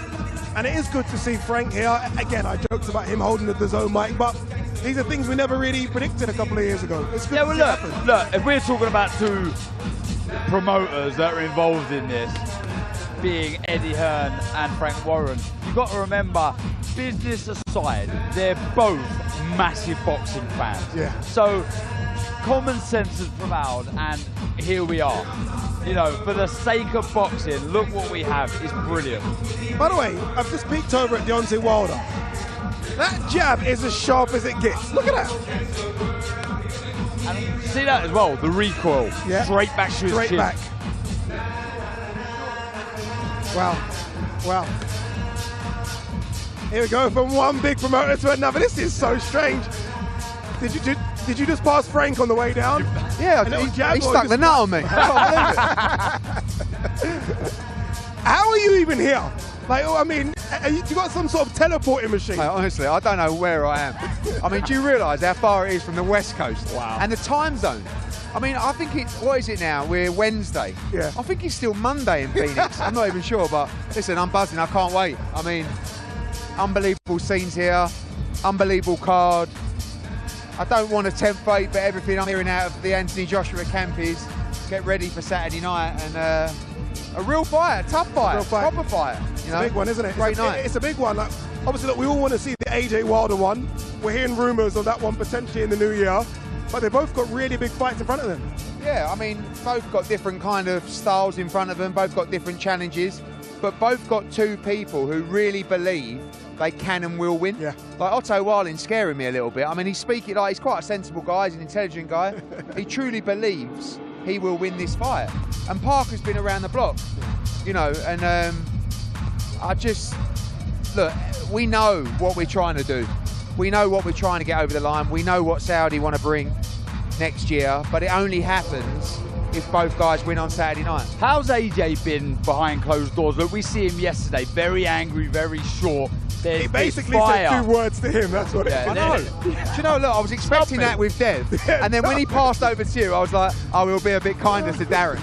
I mean, like, are you okay? I'm all right, I'll be honest, your bum looked like it went I mean, I had like to change my pants shortly after, but there seems to be a real fire in his eyes, a fire that we've not seen in a while. Is that the same behind? Honestly, he posted on Instagram yesterday and he said, a lion in the circus. Yeah. And I feel like he's so long in the tooth now, he's walking around, he's seeing Jarrell Miller over there running around the hotel, he's like that. Like, you can't really win if you're AJ. If you don't really say a lot in a presser, or you're a bit boring, oh, you're not motivated, oh, you're boring. If you're aggressive, whoa, he's lost the plot here. I don't know, I mean, I've given up trying to analyse myself because I don't think we need to. All that we need to analyse is what he does in the ring on Saturday night. And talking about the fight Saturday night, tactically, how do you think he approaches the fight with Wallin? I think he's going to be really aggressive, and I think he's going to knock him out. I think, you know, I'm really loving what I'm hearing. I always like what I hear out of Ben Davidson's mouth. I think he really is one of the best trainers around in terms of his analysis, in terms of his tactics. And you've got to look at his track record over the last couple of years. He's done extremely well. Yeah. The key with Anthony Joshua is making him understand and believe what he has to do. He's not that guy that you can just go, like, pat him on the back and go, go on, son, get in there and take it to him. Yeah. It's like, all right, take it to him. How? How should I take it to him? And that was the problem when you go back to tactical fights, particularly like the Alexander Usyk fight. He was just lost with what to do. If he gets it, he's very good at executing it. And I think with Ben's a good explainer of tactics. Have you seen them working together? Yeah, I mean, seen bits and pieces, but not enough. But I know how Ben studies tape and Lee Wiley. I mean, they do that. Yeah. They do that behind the scenes for people like Devin Haney and all these people. They're very good at that. And AJ is a guy that studies tape. He watches a lot of boxing. He'll be watching Otto Wallin, and Ben will be explaining stuff, and AJ will go, "Yes, I see it. I get it. I understand." And that is just part of the process to make him go in there and deliver. I think he's going to shock people on Saturday night. I really do. I don't want to heap the pressure on him. But everything I'm seeing, this attitude, I think he wants to tear someone's head off. And inside the distance, inside 6 rounds, is a huge statement for me. Listen, I'll take winning. You know, when you look, Otto Wallin has 1 defeat on his record, Tyson Fury, and arguably he was unlucky not to win that fight. I mean, Tyson Fury had what, 50-odd stitches in it, 47 stitches in a cut. That's unheard of. And the worst thing that I see from Otto Wallin is his confidence. Yeah. He's just gone to Russia and beaten the former unified cruiserweight world champion in his hometown, right? He's a good fighter, but I don't think he can live with AJ in terms of his speed, in terms of his power. And we're saying all this, and I'm looking up, and Deontay Wilder's in the ring behind us. I've never seen Deontay Wilder fight live. I can't wait to see him fight live. Wow. On Saturday. That's incredible, isn't it? You know what? He done half talk some rubbish though, Deontay Wilder. I mean, I heard him say a quote earlier going, oh, AJ's a manufactured champion. I'm a true champion. This guy has never beaten an elite heavyweight, right? He is Luis Ortiz? No, come on, Addy. Luis Ortiz also about 47, right? By the way, he lost every round in the second fight and knocked him out in the 8th round and was wobbled in one of those fights. He won the title from Bremain Stavern, right? He defended it against Bremain Stavern. He defended it against Dominic Brazil. Like, he lost 3 times to Tyson Fury, He is capable of losing to any heavyweight in the top 10. He's also capable of beating every heavyweight in the top 10. This is a dangerous, dangerous man, right? Yeah. But I know this sounds like people, I don't rate him. Like, honestly, if Joseph Parker could not be static on Saturday night and actually, use his feints, use his feet, he will cause him a lot of trouble. Yeah. Don't get me wrong, Deontay Wilder can end the fight against Joseph Parker at any moment. Yeah. But if Parker gets in this fight, he's got a chance. Right, say all goes well, they both win, Wilder and AJ, and they fight. Do you think your nerves would be at their peak? I mean, it is just, like, you can't not be worried about that matchup, right? And when Wilder says, oh, Eddie Hearn, he's scared, Joshua's scared. No, we just know someone's going to sleep, right? I've always believed that AJ beats Deontay Wilder. But let's be honest, Wilder could knock AJ out. He could knock anyone out. But that's the excitement and the reason, in my opinion, it is the best fight in boxing and the most exciting fight in boxing. If AJ goes in here on Saturday and flattens Otto Wallin and Deontay Wilder flattens Joseph Parker, that fight is absolutely massive. And make no mistake, someone is going to sleep. You have to watch that fight through your fingers. Fingers crossed, we get it. You need... Fingers crossed. It's too big not to happen for me. Yeah, and I believe it will, but when it does, just remember one thing. If you buy a ticket for that fight, you only need the edge of your seat. Hey, look at him. Love that one, Addy. That's that long trip. That's that long trip, innit? I'm delirious. That's good. You do have looking at me going, what on earth was that like? You do have two other charges on the card as well. Dimitri Bivol, Jared Pataya. You must be excited to see those two. Yeah, I mean, for me, you've got Dimitri Bivol. You've got pound for pound fighters. You've got Dimitri Bivol, who is in the pound for pound list, and rightfully so. Comfortable victory over Canelo Alvarez. And then you've got Jared Pataya, who I believe will be a future pound for pound fighter. Dimitri Bivol has been out of the ring for over a year. I really like Lyndon Martha. I think he's overmatched in this fight. And the only chance is that Dimitri Bivol is a little bit rusty. He can't get into his rhythm. But I see him winning this fight by stoppage inside 6 rounds. And he's not the most aggressive fighter, but I just think he's going to be sharp. And when he lands, I think you're going to see the levels in that fight, as you will in the Opetaia-Zorro fight. I've not seen a lot of Ellis Zorro. He'll be keen as mustard. You're talking about a guy with tremendous footwork and great power and just that spite. Jair Pataya just looks like he wants to have a fight with everybody. But I walked into his change room earlier. We've just delivered him a 2-fight deal that's basically changed his entire life. He looked like he wanted to kill me, to be honest with you. He's just got that face, hasn't he? I just want to fight, And I think he's gonna win that fight by stoppage inside 6 rounds. Any interest in Dubois Miller for you? Love that fight. You love it, yeah? I love that fight. That's probably the fight I'm looking forward to the most, outside of course, AJ and our boys, but he's not looked great since he's come back, Miller. That's what I'll say. He's never looked great. I think the thing is with Jarrell Miller, no one knows if he's any good, right? Yeah. He talked about beating elite heavyweights. Yeah. He just struggled with Lucas Brown, right? Jarrell Miller has got a really good chin. He's also got a really good engine. Well, he used to anyway. We'll see if that still exists. That's another story.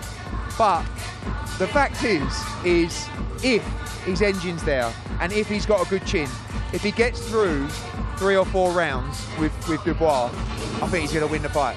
Right. But Dubois hits very hard. Talk about Deontay Wilder. Dubois don't punch with the same sharpness, but he can really whack. Yeah, he's the bigger one-punch shot picker, if you like, out of the two for me. But it's the volume. Can he still fight at that intensity? And also, Miller leans all over you. Yeah. He makes you work on the inside. He'll clinch you hard in the hold. He'll pull your head down. He'll drain you of your energy. And that's been the problem with Dubois in these big matchups. And I see Dubois folding in this fight if he doesn't get him out of there inside 5 or 6 rounds. Guess Jarrell Miller's weight in pounds. We asked him. Guess it. I gave him a little cuddle earlier. Go on, He's a big old lump. I'm going to go for... What's 20 stone? So 18 stone is 252. So you're talking about 280 pounds, he's 20 stone, yeah? Is that right? Yeah. I reckon he is 340 pounds. It's quite close. What is it? 325. Is it? That's I never quite a good know. way you Listen, I've worked seen out. him eating in the hotel. He might be 340 on the scales come Friday. Honestly, it could be. It could be. Eddie, appreciate it, my man. Go and rest, Eddie. Go and rest. Nah, leave it out. Where are we going?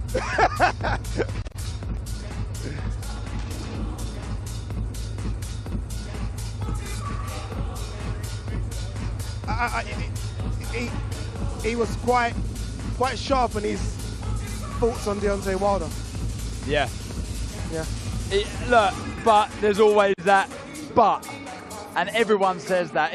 I mean, there's probably a few out there that don't rate the boxing IQ, if you like, or ability of Deontay Wilder. But they will always say, but he has that punch that end the show at any moment. By the way, Deontay Wilder, this is the longest workout I've ever seen.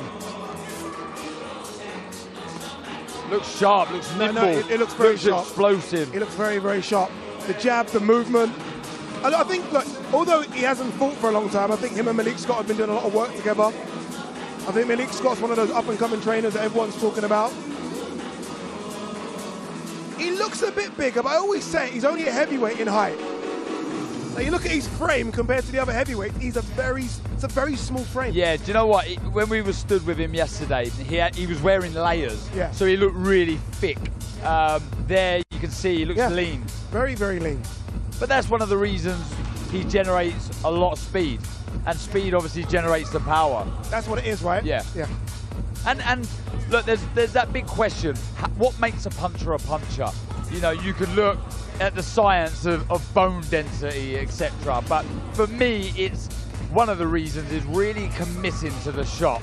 And you see that with Deontay Wilder. Every time he throws a shot, there is pure commitment. He really rotates the hips and gives it everything. And I think that, along with the speed, makes him such a dramatic puncher. Yeah, I'm going to echo what Eddie Hearn said about having never seen him live. I've never seen him live as well. It's going to be a treat to see Deontay Wilder live for the first time. I mean, the power he generates in that right hand, and by the way, it isn't just the right. I mean, he can generate power on that left as well, but when he puts full force into that right hand, I always go back to that third fight with Tyson Fury. I think it's the first knockdown where Tyson Fury's body wobbles. How Fury got from that? Because he put everything into that right hand. It is sickening shots. Yeah, the powers of recovery there were incredible. But yeah, he uses the lead hand very wisely. He uses it as a rangefinder. What was the fight where he sort of, when he ran, Dominic Brazil. Dominic Brazil. And he just walks across, but he puts the lead hand out to find the distance, and he just detonates that right hand with just ridiculous speed and power. Does there need to be a question about his age? He's 38. I know he doesn't look 38, but he's 38, and you know, when you add those Fury fights in, he's been in wars. 38's 38. Father time. The worry for me is the punch resistance. We see Fury hurt him. Fury, a massive heavyweight, but you wouldn't say the biggest punch in heavyweight. A lot bigger than Wilder, yes. Heavier than Wilder, yes. But the resistance is the first thing you lose. First thing that goes. Yeah. The last thing you lose, though, is the power. And I think we can see from this little cameo we've got from him, the punch power is still there, ladies and gentlemen. Let's hear it for the former heavyweight world champion, the Bronze Bomber, Deontay Wilder.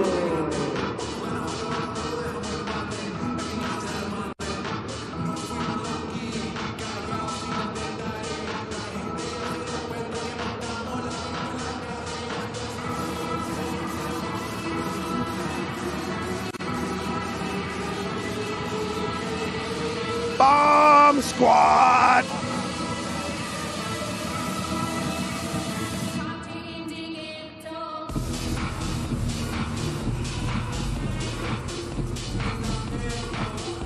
No, you know what it is? It's great. I just went silent there because I was looking at him getting out of the ring. And it's so good to see Deontay Wilder back in boxing. Yeah, it's brilliant. So and I'm good. the same with you.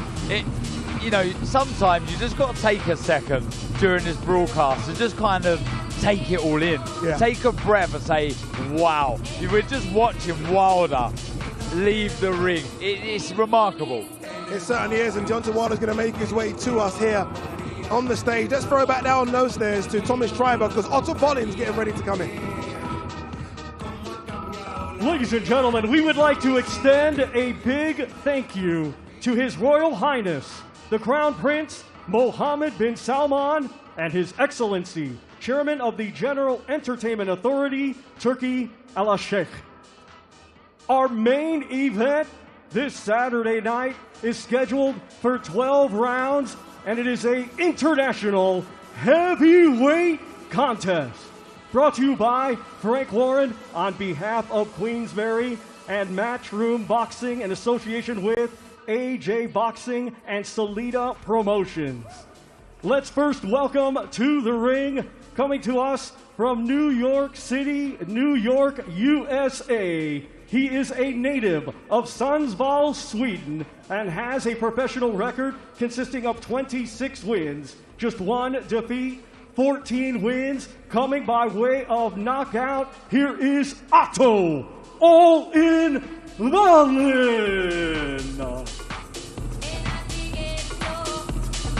The very, very confident Otto Wallin making his way into the ring. He said like AJ's peak is gone.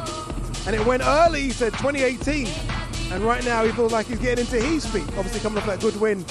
You heard Eddie Hearn mention it there against Gassiev. He is a very, very live dog on Saturday. Yeah, and he's very versatile, and I think that's what's made him so successful. He's tricky, he's awkward, he's cute, he's smart, and he can be aggressive when he wants to be. I was so surprised at how he approached the fight with Fury. Showed, you know, that he's not just a standoffish fight. He's happy to get in the centre of the ring and let the shots go. You see the damage that he caused to Fury's eye. He's a danger man. Yeah, and by the way, he's fresh as well. Deontay Wilder is going to make his way to us now. Oh, he's getting his gloves off. I think he's getting his gloves off. We are going to hear from the Bronze Bomber, who, by the way, went through the longest media workout I've ever seen. Probably once, you know. And he jogged over here as well. Full of energy. Yeah. No gloves from Otto Wallin, I've noticed. And I've just had a look at his corner man, and I can't see gloves there either. So this might be a very quick workout from Otto Wallin.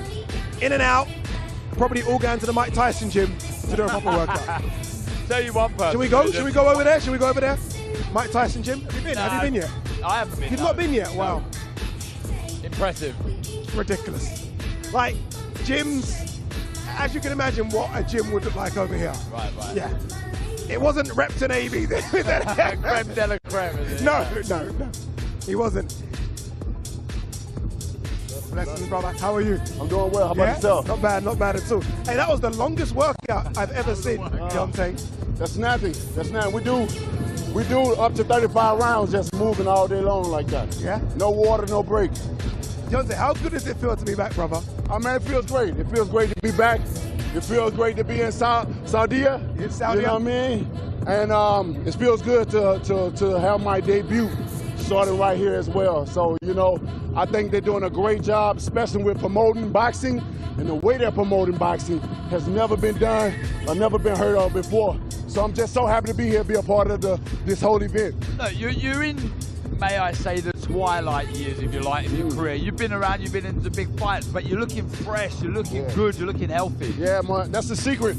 That's the secret of life, is being happy and being at peace. Yeah. You know, once you're happy and at peace, anything else comes your way, it's like rolling with the punches then.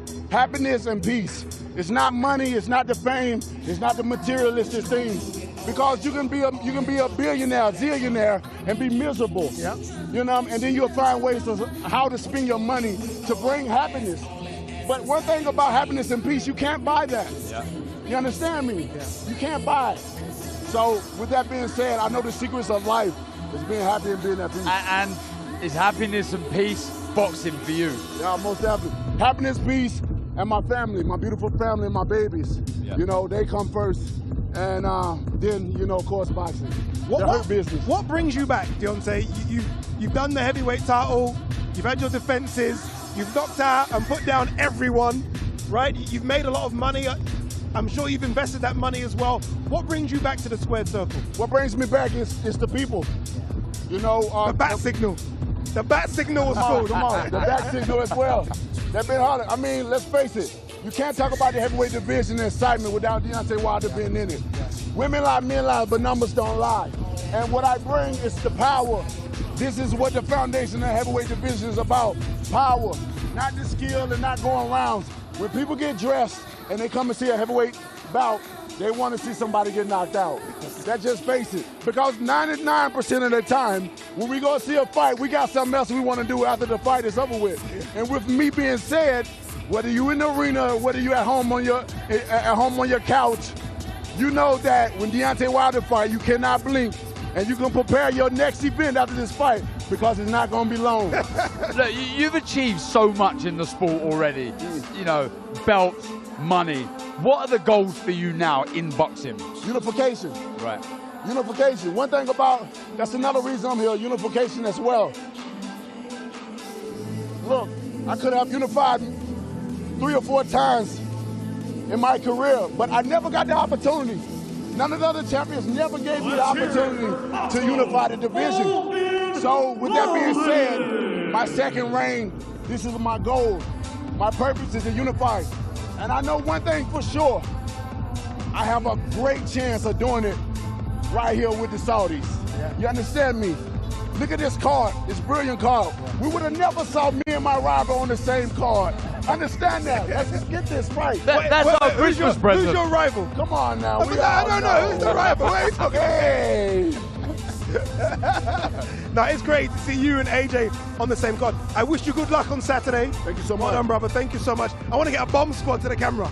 Hey, to all the people that's watching, and all the thousands that are going to be here in the arena, this is one of the best cars I ever been on, one of the best cars I ever seen. And we're doing it right here in Saudi Arabia. You don't want to miss this. Please tune in Saturday night, December the 23rd, the day of the reckoning, for somebody about to get knocked out, baby. Bomb Squad! I'll see you there. We certainly will. Brother, thank you so much. Blessings. Thank you. I hope y'all both have a beautiful rest of the day. Thank you. Thank you. Wow. I mean, normally I try and do a little bit to camera. I don't need to, because Deontay Wilder did as well. But look, just a reminder of what you can expect on Saturday. Here's a promo for, I think, one of the greatest cards we've ever seen. Live on DAZN pay-per-view, December 23rd. Day of reckoning. The sun is rising as the biggest names in boxing, Joshua versus Wilder. Joshua right hand! And Wilder versus Parker, headline a history-making boxing card. Down he goes. Witness the furnace of fight night. Reckoning is in the ring. Live on DAZN pay-per-view December 23rd.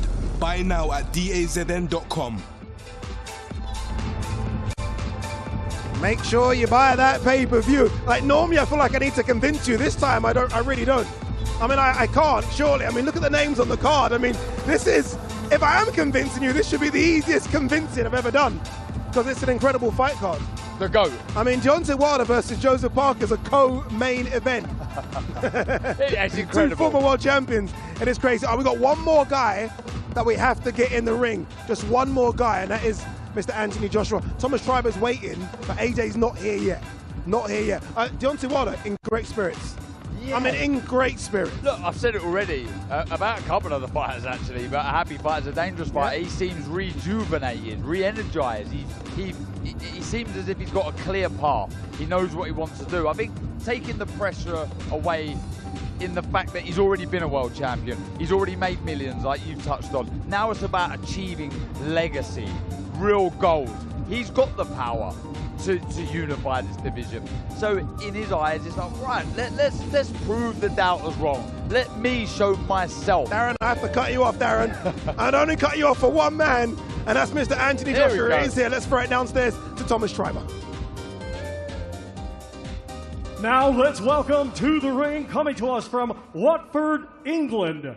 He brings a professional record consisting of 26 wins, 3 defeats, 23 of his 26 wins coming by way of knockout. He is the former 2-time unified heavyweight champion of the world, AJ Anthony Joshua.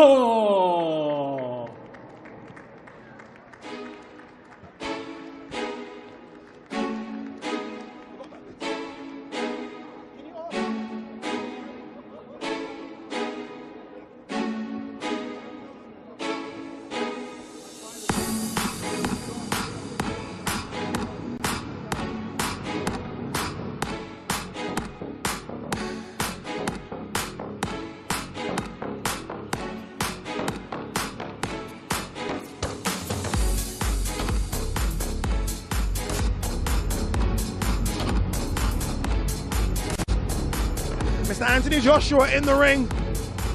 Former unified heavyweight champion wants those belts back.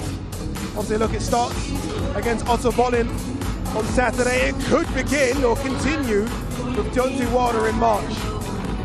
By the way, he looks big. Yeah, you took the words out of my mouth there. He looks huge. Absolutely ginormous.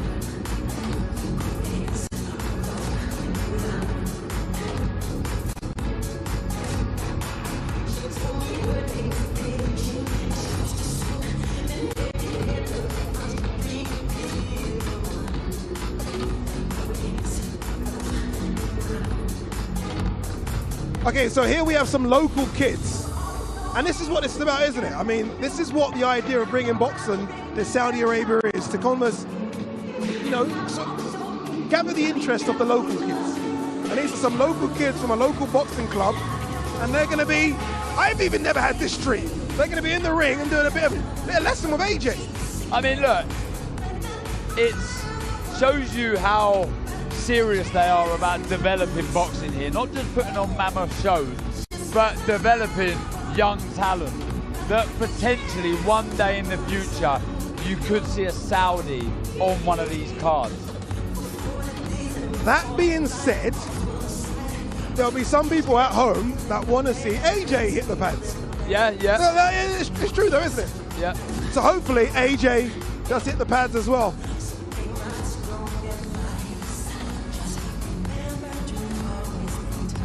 The big man, Otto Wallin's here. Very confident. You've been confident since this fight was announced. I'm very intrigued by your confidence. It's incredible. Well, honestly, I'm just trying to be myself, and everybody says I come off very confident. Well, yeah, I probably am confident, but I want to take the time to mention my psychologist. I've had a sports psychologist since 2012, and I think he's done so much for me and taught me so much over the years. So now when I get into these big moments, I just feel like I'm home. I think that's fantastic, and I know a lot of footballers in the UK are using psychologists as well. It's so important. It's almost part and parcel now of top-level sport. AJ just behind you.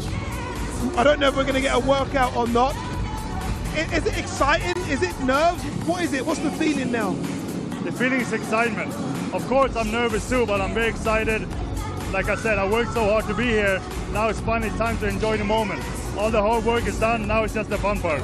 Do you feel you're peaking at the right time? Do you feel you're approaching your peak, at your peak? Like you said there, you've seen a sports psychologist. It's another string to your bow, just strengthens you as a man and as a fighter.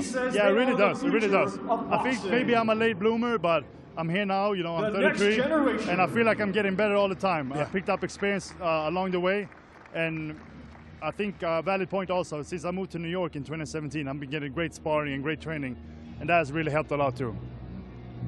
What's it been like these last few years when you've not been able to get those big fights? You've been calling out so many different names, you don't get it, you finally get a big one in Gassiev, but what's that journey been like between the Fury fight and the Gassiev one? At times it's been tough. I've been fighting, but not the fights that I wanted, and sometimes it's been very tough. You know, you spend 5 hours in the gym every day, and then you come home, it's like, what's going on? I'm not getting the fights I deserve. But I just stay focused, and I'm really happy about that. I stayed in the gym, and I just felt like he's gonna come at some point, and now he's here. What Anthony Joshua are you expecting Saturday night? I can't expect nothing but the best. I'm expecting the best Anthony Joshua. That's really who I'm preparing for. And I watched all his fights, and I got to be prepared for the best version. Do you think he'll be aggressive? I don't know. It's going to be interesting. I feel like I'm a better boxer, and if he comes out aggressive, starts swinging, he's got to get hit too, and he doesn't like that. So I think that we'll see. I think it's going to be a good fight. We certainly will. Otto Wallin, good luck, my man, on Saturday. Thank you so much. Thank you. I like that. I like the kind of the words there of using a psychologist. Yeah. Again, I know a lot of top footballers that use it. Fraction. Top level sport is fractions. If that can make a difference. Didn't Carl Froche, he used one in the lead up to the George Groves fight? Yeah, I think he did. Yeah. And we saw what happened there. Yeah, exactly. The second one. It can give you that edge. It can give you that edge. Yeah, it certainly can. No workout from AJ. Which not a surprise. Some people, again, use these media workouts for various reasons. AJ wanted to use it to show local fighters in Saudi Arabia.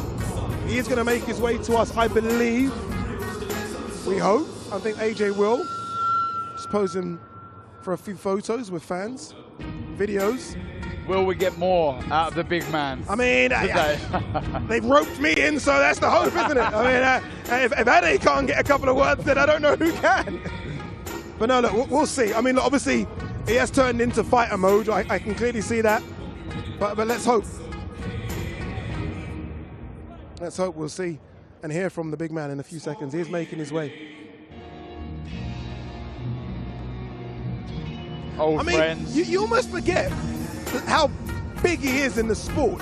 I mean, when you look at the entourage of him, and all the fighters you've had have been massive, but look at the entourage following AJ, the cameras following him, you are still talking about one of the biggest names in boxing. Yeah, you know, as you walk past it, I thought he looked a little nervous, I'm not going to lie. I thought there was nerves there, but it's just another day in the office. It's another day in the office. Just another day. Going right. How are you, brother? Good? Yeah, all good, all good. Yeah?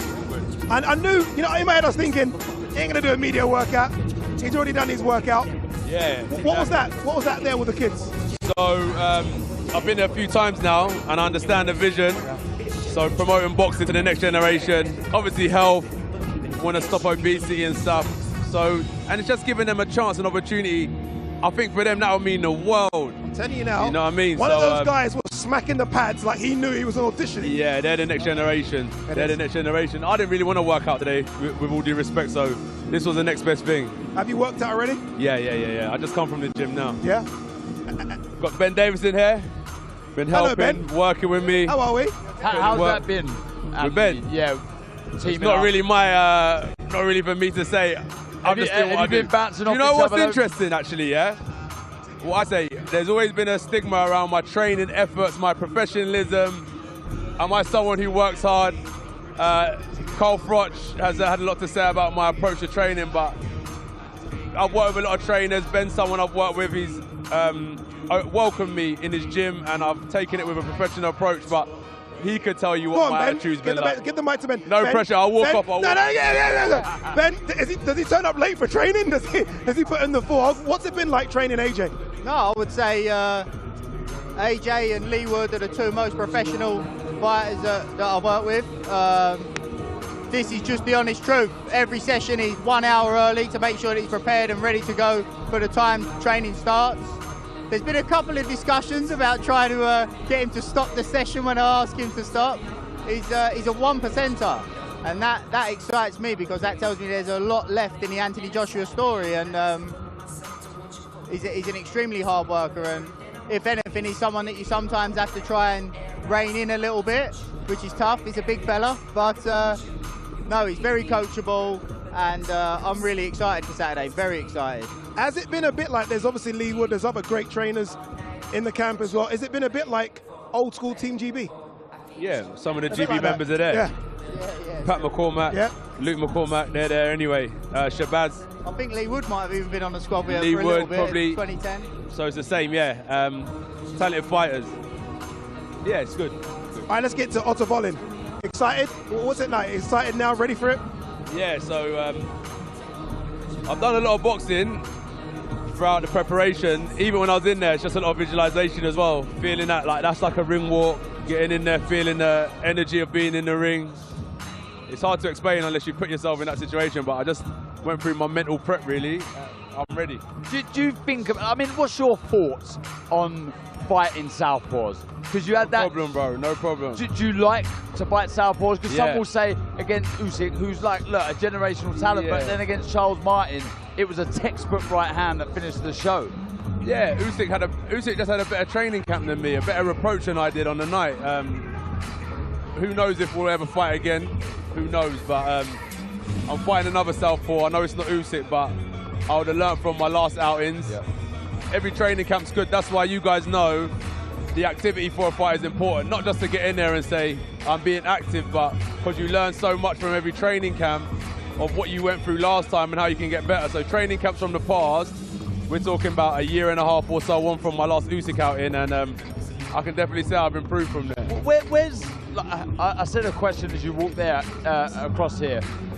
If you looked nervous, how did you get nerves going into these big fights? No, because there's no turning back now. I signed up for this 8 weeks ago, 7 weeks ago. So if I've known about this, if nerves were going to override that feeling of the warrior mindset, I wouldn't sign up for this. I've been doing it for like 16 years, 15 years from amateur. I can't get nervous anymore. I know what I've got to do. I'm fully confident in myself, fully aware of what my job is. I've dedicated myself to a different lifestyle, which is one of a fighter, and there's no nerves, there's no time for nerves. If you've got nerves, you're going to doubt yourself. Just be fully committed to the cause. They say a good fighter is an active fighter. This is your third fight in 9 months, so not even third fight in a year, third fight in 9 months. That's impressive, right? That's almost going old school. We don't normally see that with heavyweights nowadays. Yeah, times have changed. I was listening to an interview earlier. Fighters used to fight, I know I'm going to go back into history, but 3 times is good. Parker's fought 4 times this year, which is really good. As I said, the main thing about being active is, number one, your body gets toughened and hardened. You go through the training camps and your body gets solid, your mind gets solid, your jaw gets stronger from taking shots to sparring. You get really war ready. That's the main thing about staying active. And then secondly, not every camp is going to be perfect, but the more times you're in training, the more times you are staying consistent, the better you're going to get. No one broke a world record in 3 months in one training camp. It takes years and years and years of training and getting it right. That's why being active is important, because you spend years of just working on your craft. And Saturday night, I think this is my 11th year as a pro. I'm fully confident. There's no learning no more and all this he's still learning all that stuff. If I ain't good enough now, I'll never be. I'm ready. I'm ready to fight. I'm ready to do my job. I'm looking forward to it. AJ, good luck, my man. Respect. Ben, good luck. I told you AJ would talk. They're like, when AJ talks, of course he'll talk. Of course he'll talk. AJ, good luck, brother. Careful. Here we go, look, here's the fight card from Saturday. Look, it's a good one, isn't it? I mean, it's more than a good one. Frank Sanchez versus Junior Farr kicks things off. We continue in the heavyweight division, Filip Hrgovic versus Mark Demori. We then go down to the cruiserweight. Former IBF cruiserweight champion Jeff Ataya takes on Ellis Zorro, unbeaten Ellis Zorro. This one, a really 50-50 fight, I think. Arslanbek Makhmudov versus Agit Kabayel, WBA Intercontinental Heavyweight title. And then it continues to get special. Dimitri Bivol, the best light heavyweight in the world, takes on Lyndon Arthur. Daniel Dubois versus Jarrell Miller. And then I think 2 main events, Deontay Wilder versus Joseph Parker. And we just saw the big man here, Anthony Joshua versus Otto Wallin. Take your pick. I'm going to take my pick. I'm going to say, fight of the night, Dubois Miller. I knew you was going to say that. I'm going to say Dubois Miller, fight of the night. Yeah. Performance of the night, Jeff Ataya. Okay. No, don't sit on the fence. What's yours? No. I feel it could be Parker. There's something about him, an aura about him. I just sense something special could come. But like Eddie said, it could end just like that. Just like that. Good to see AJ as well. Good to see all the fighters. Remember, it is the press conference tomorrow. I'll be there. You'll be there. Make sure you tune in for that one. It's going to be good. This was fun. It only gets better from now as we lead up to, I think, the greatest fight card we've seen in years. Day of Reckoning. This Saturday, December 23rd. We'll see you then. Live on DAZN pay-per-view, December 23rd. Day of Reckoning. The sun is rising as the biggest names in boxing, Joshua versus Wilder, and Wilder versus Parker, headline a history-making boxing card. Down he goes. Witness the furnace of fight night. Reckoning is in the ring. Live on DAZN pay-per-view, December 23rd. Buy now at DAZN.com.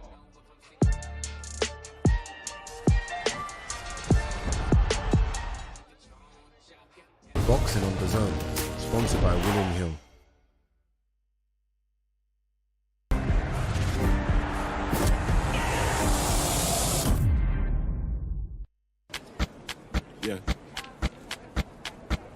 Yeah, you remind me of butterfly dolls. Waist tight with a body like gold. Hit you with the Dougie first pose.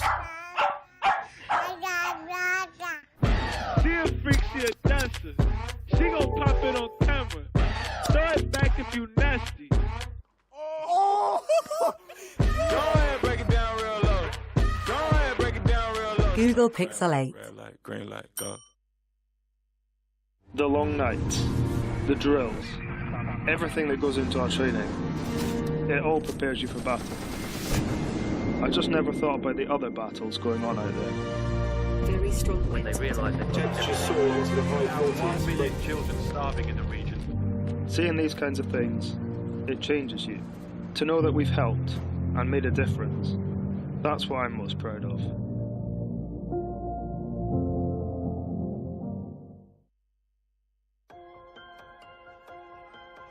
This is the time, stars will align. This is the place, memories are made. Touch the rewind, soaring with ignite. Heroes arise, dreams come alive.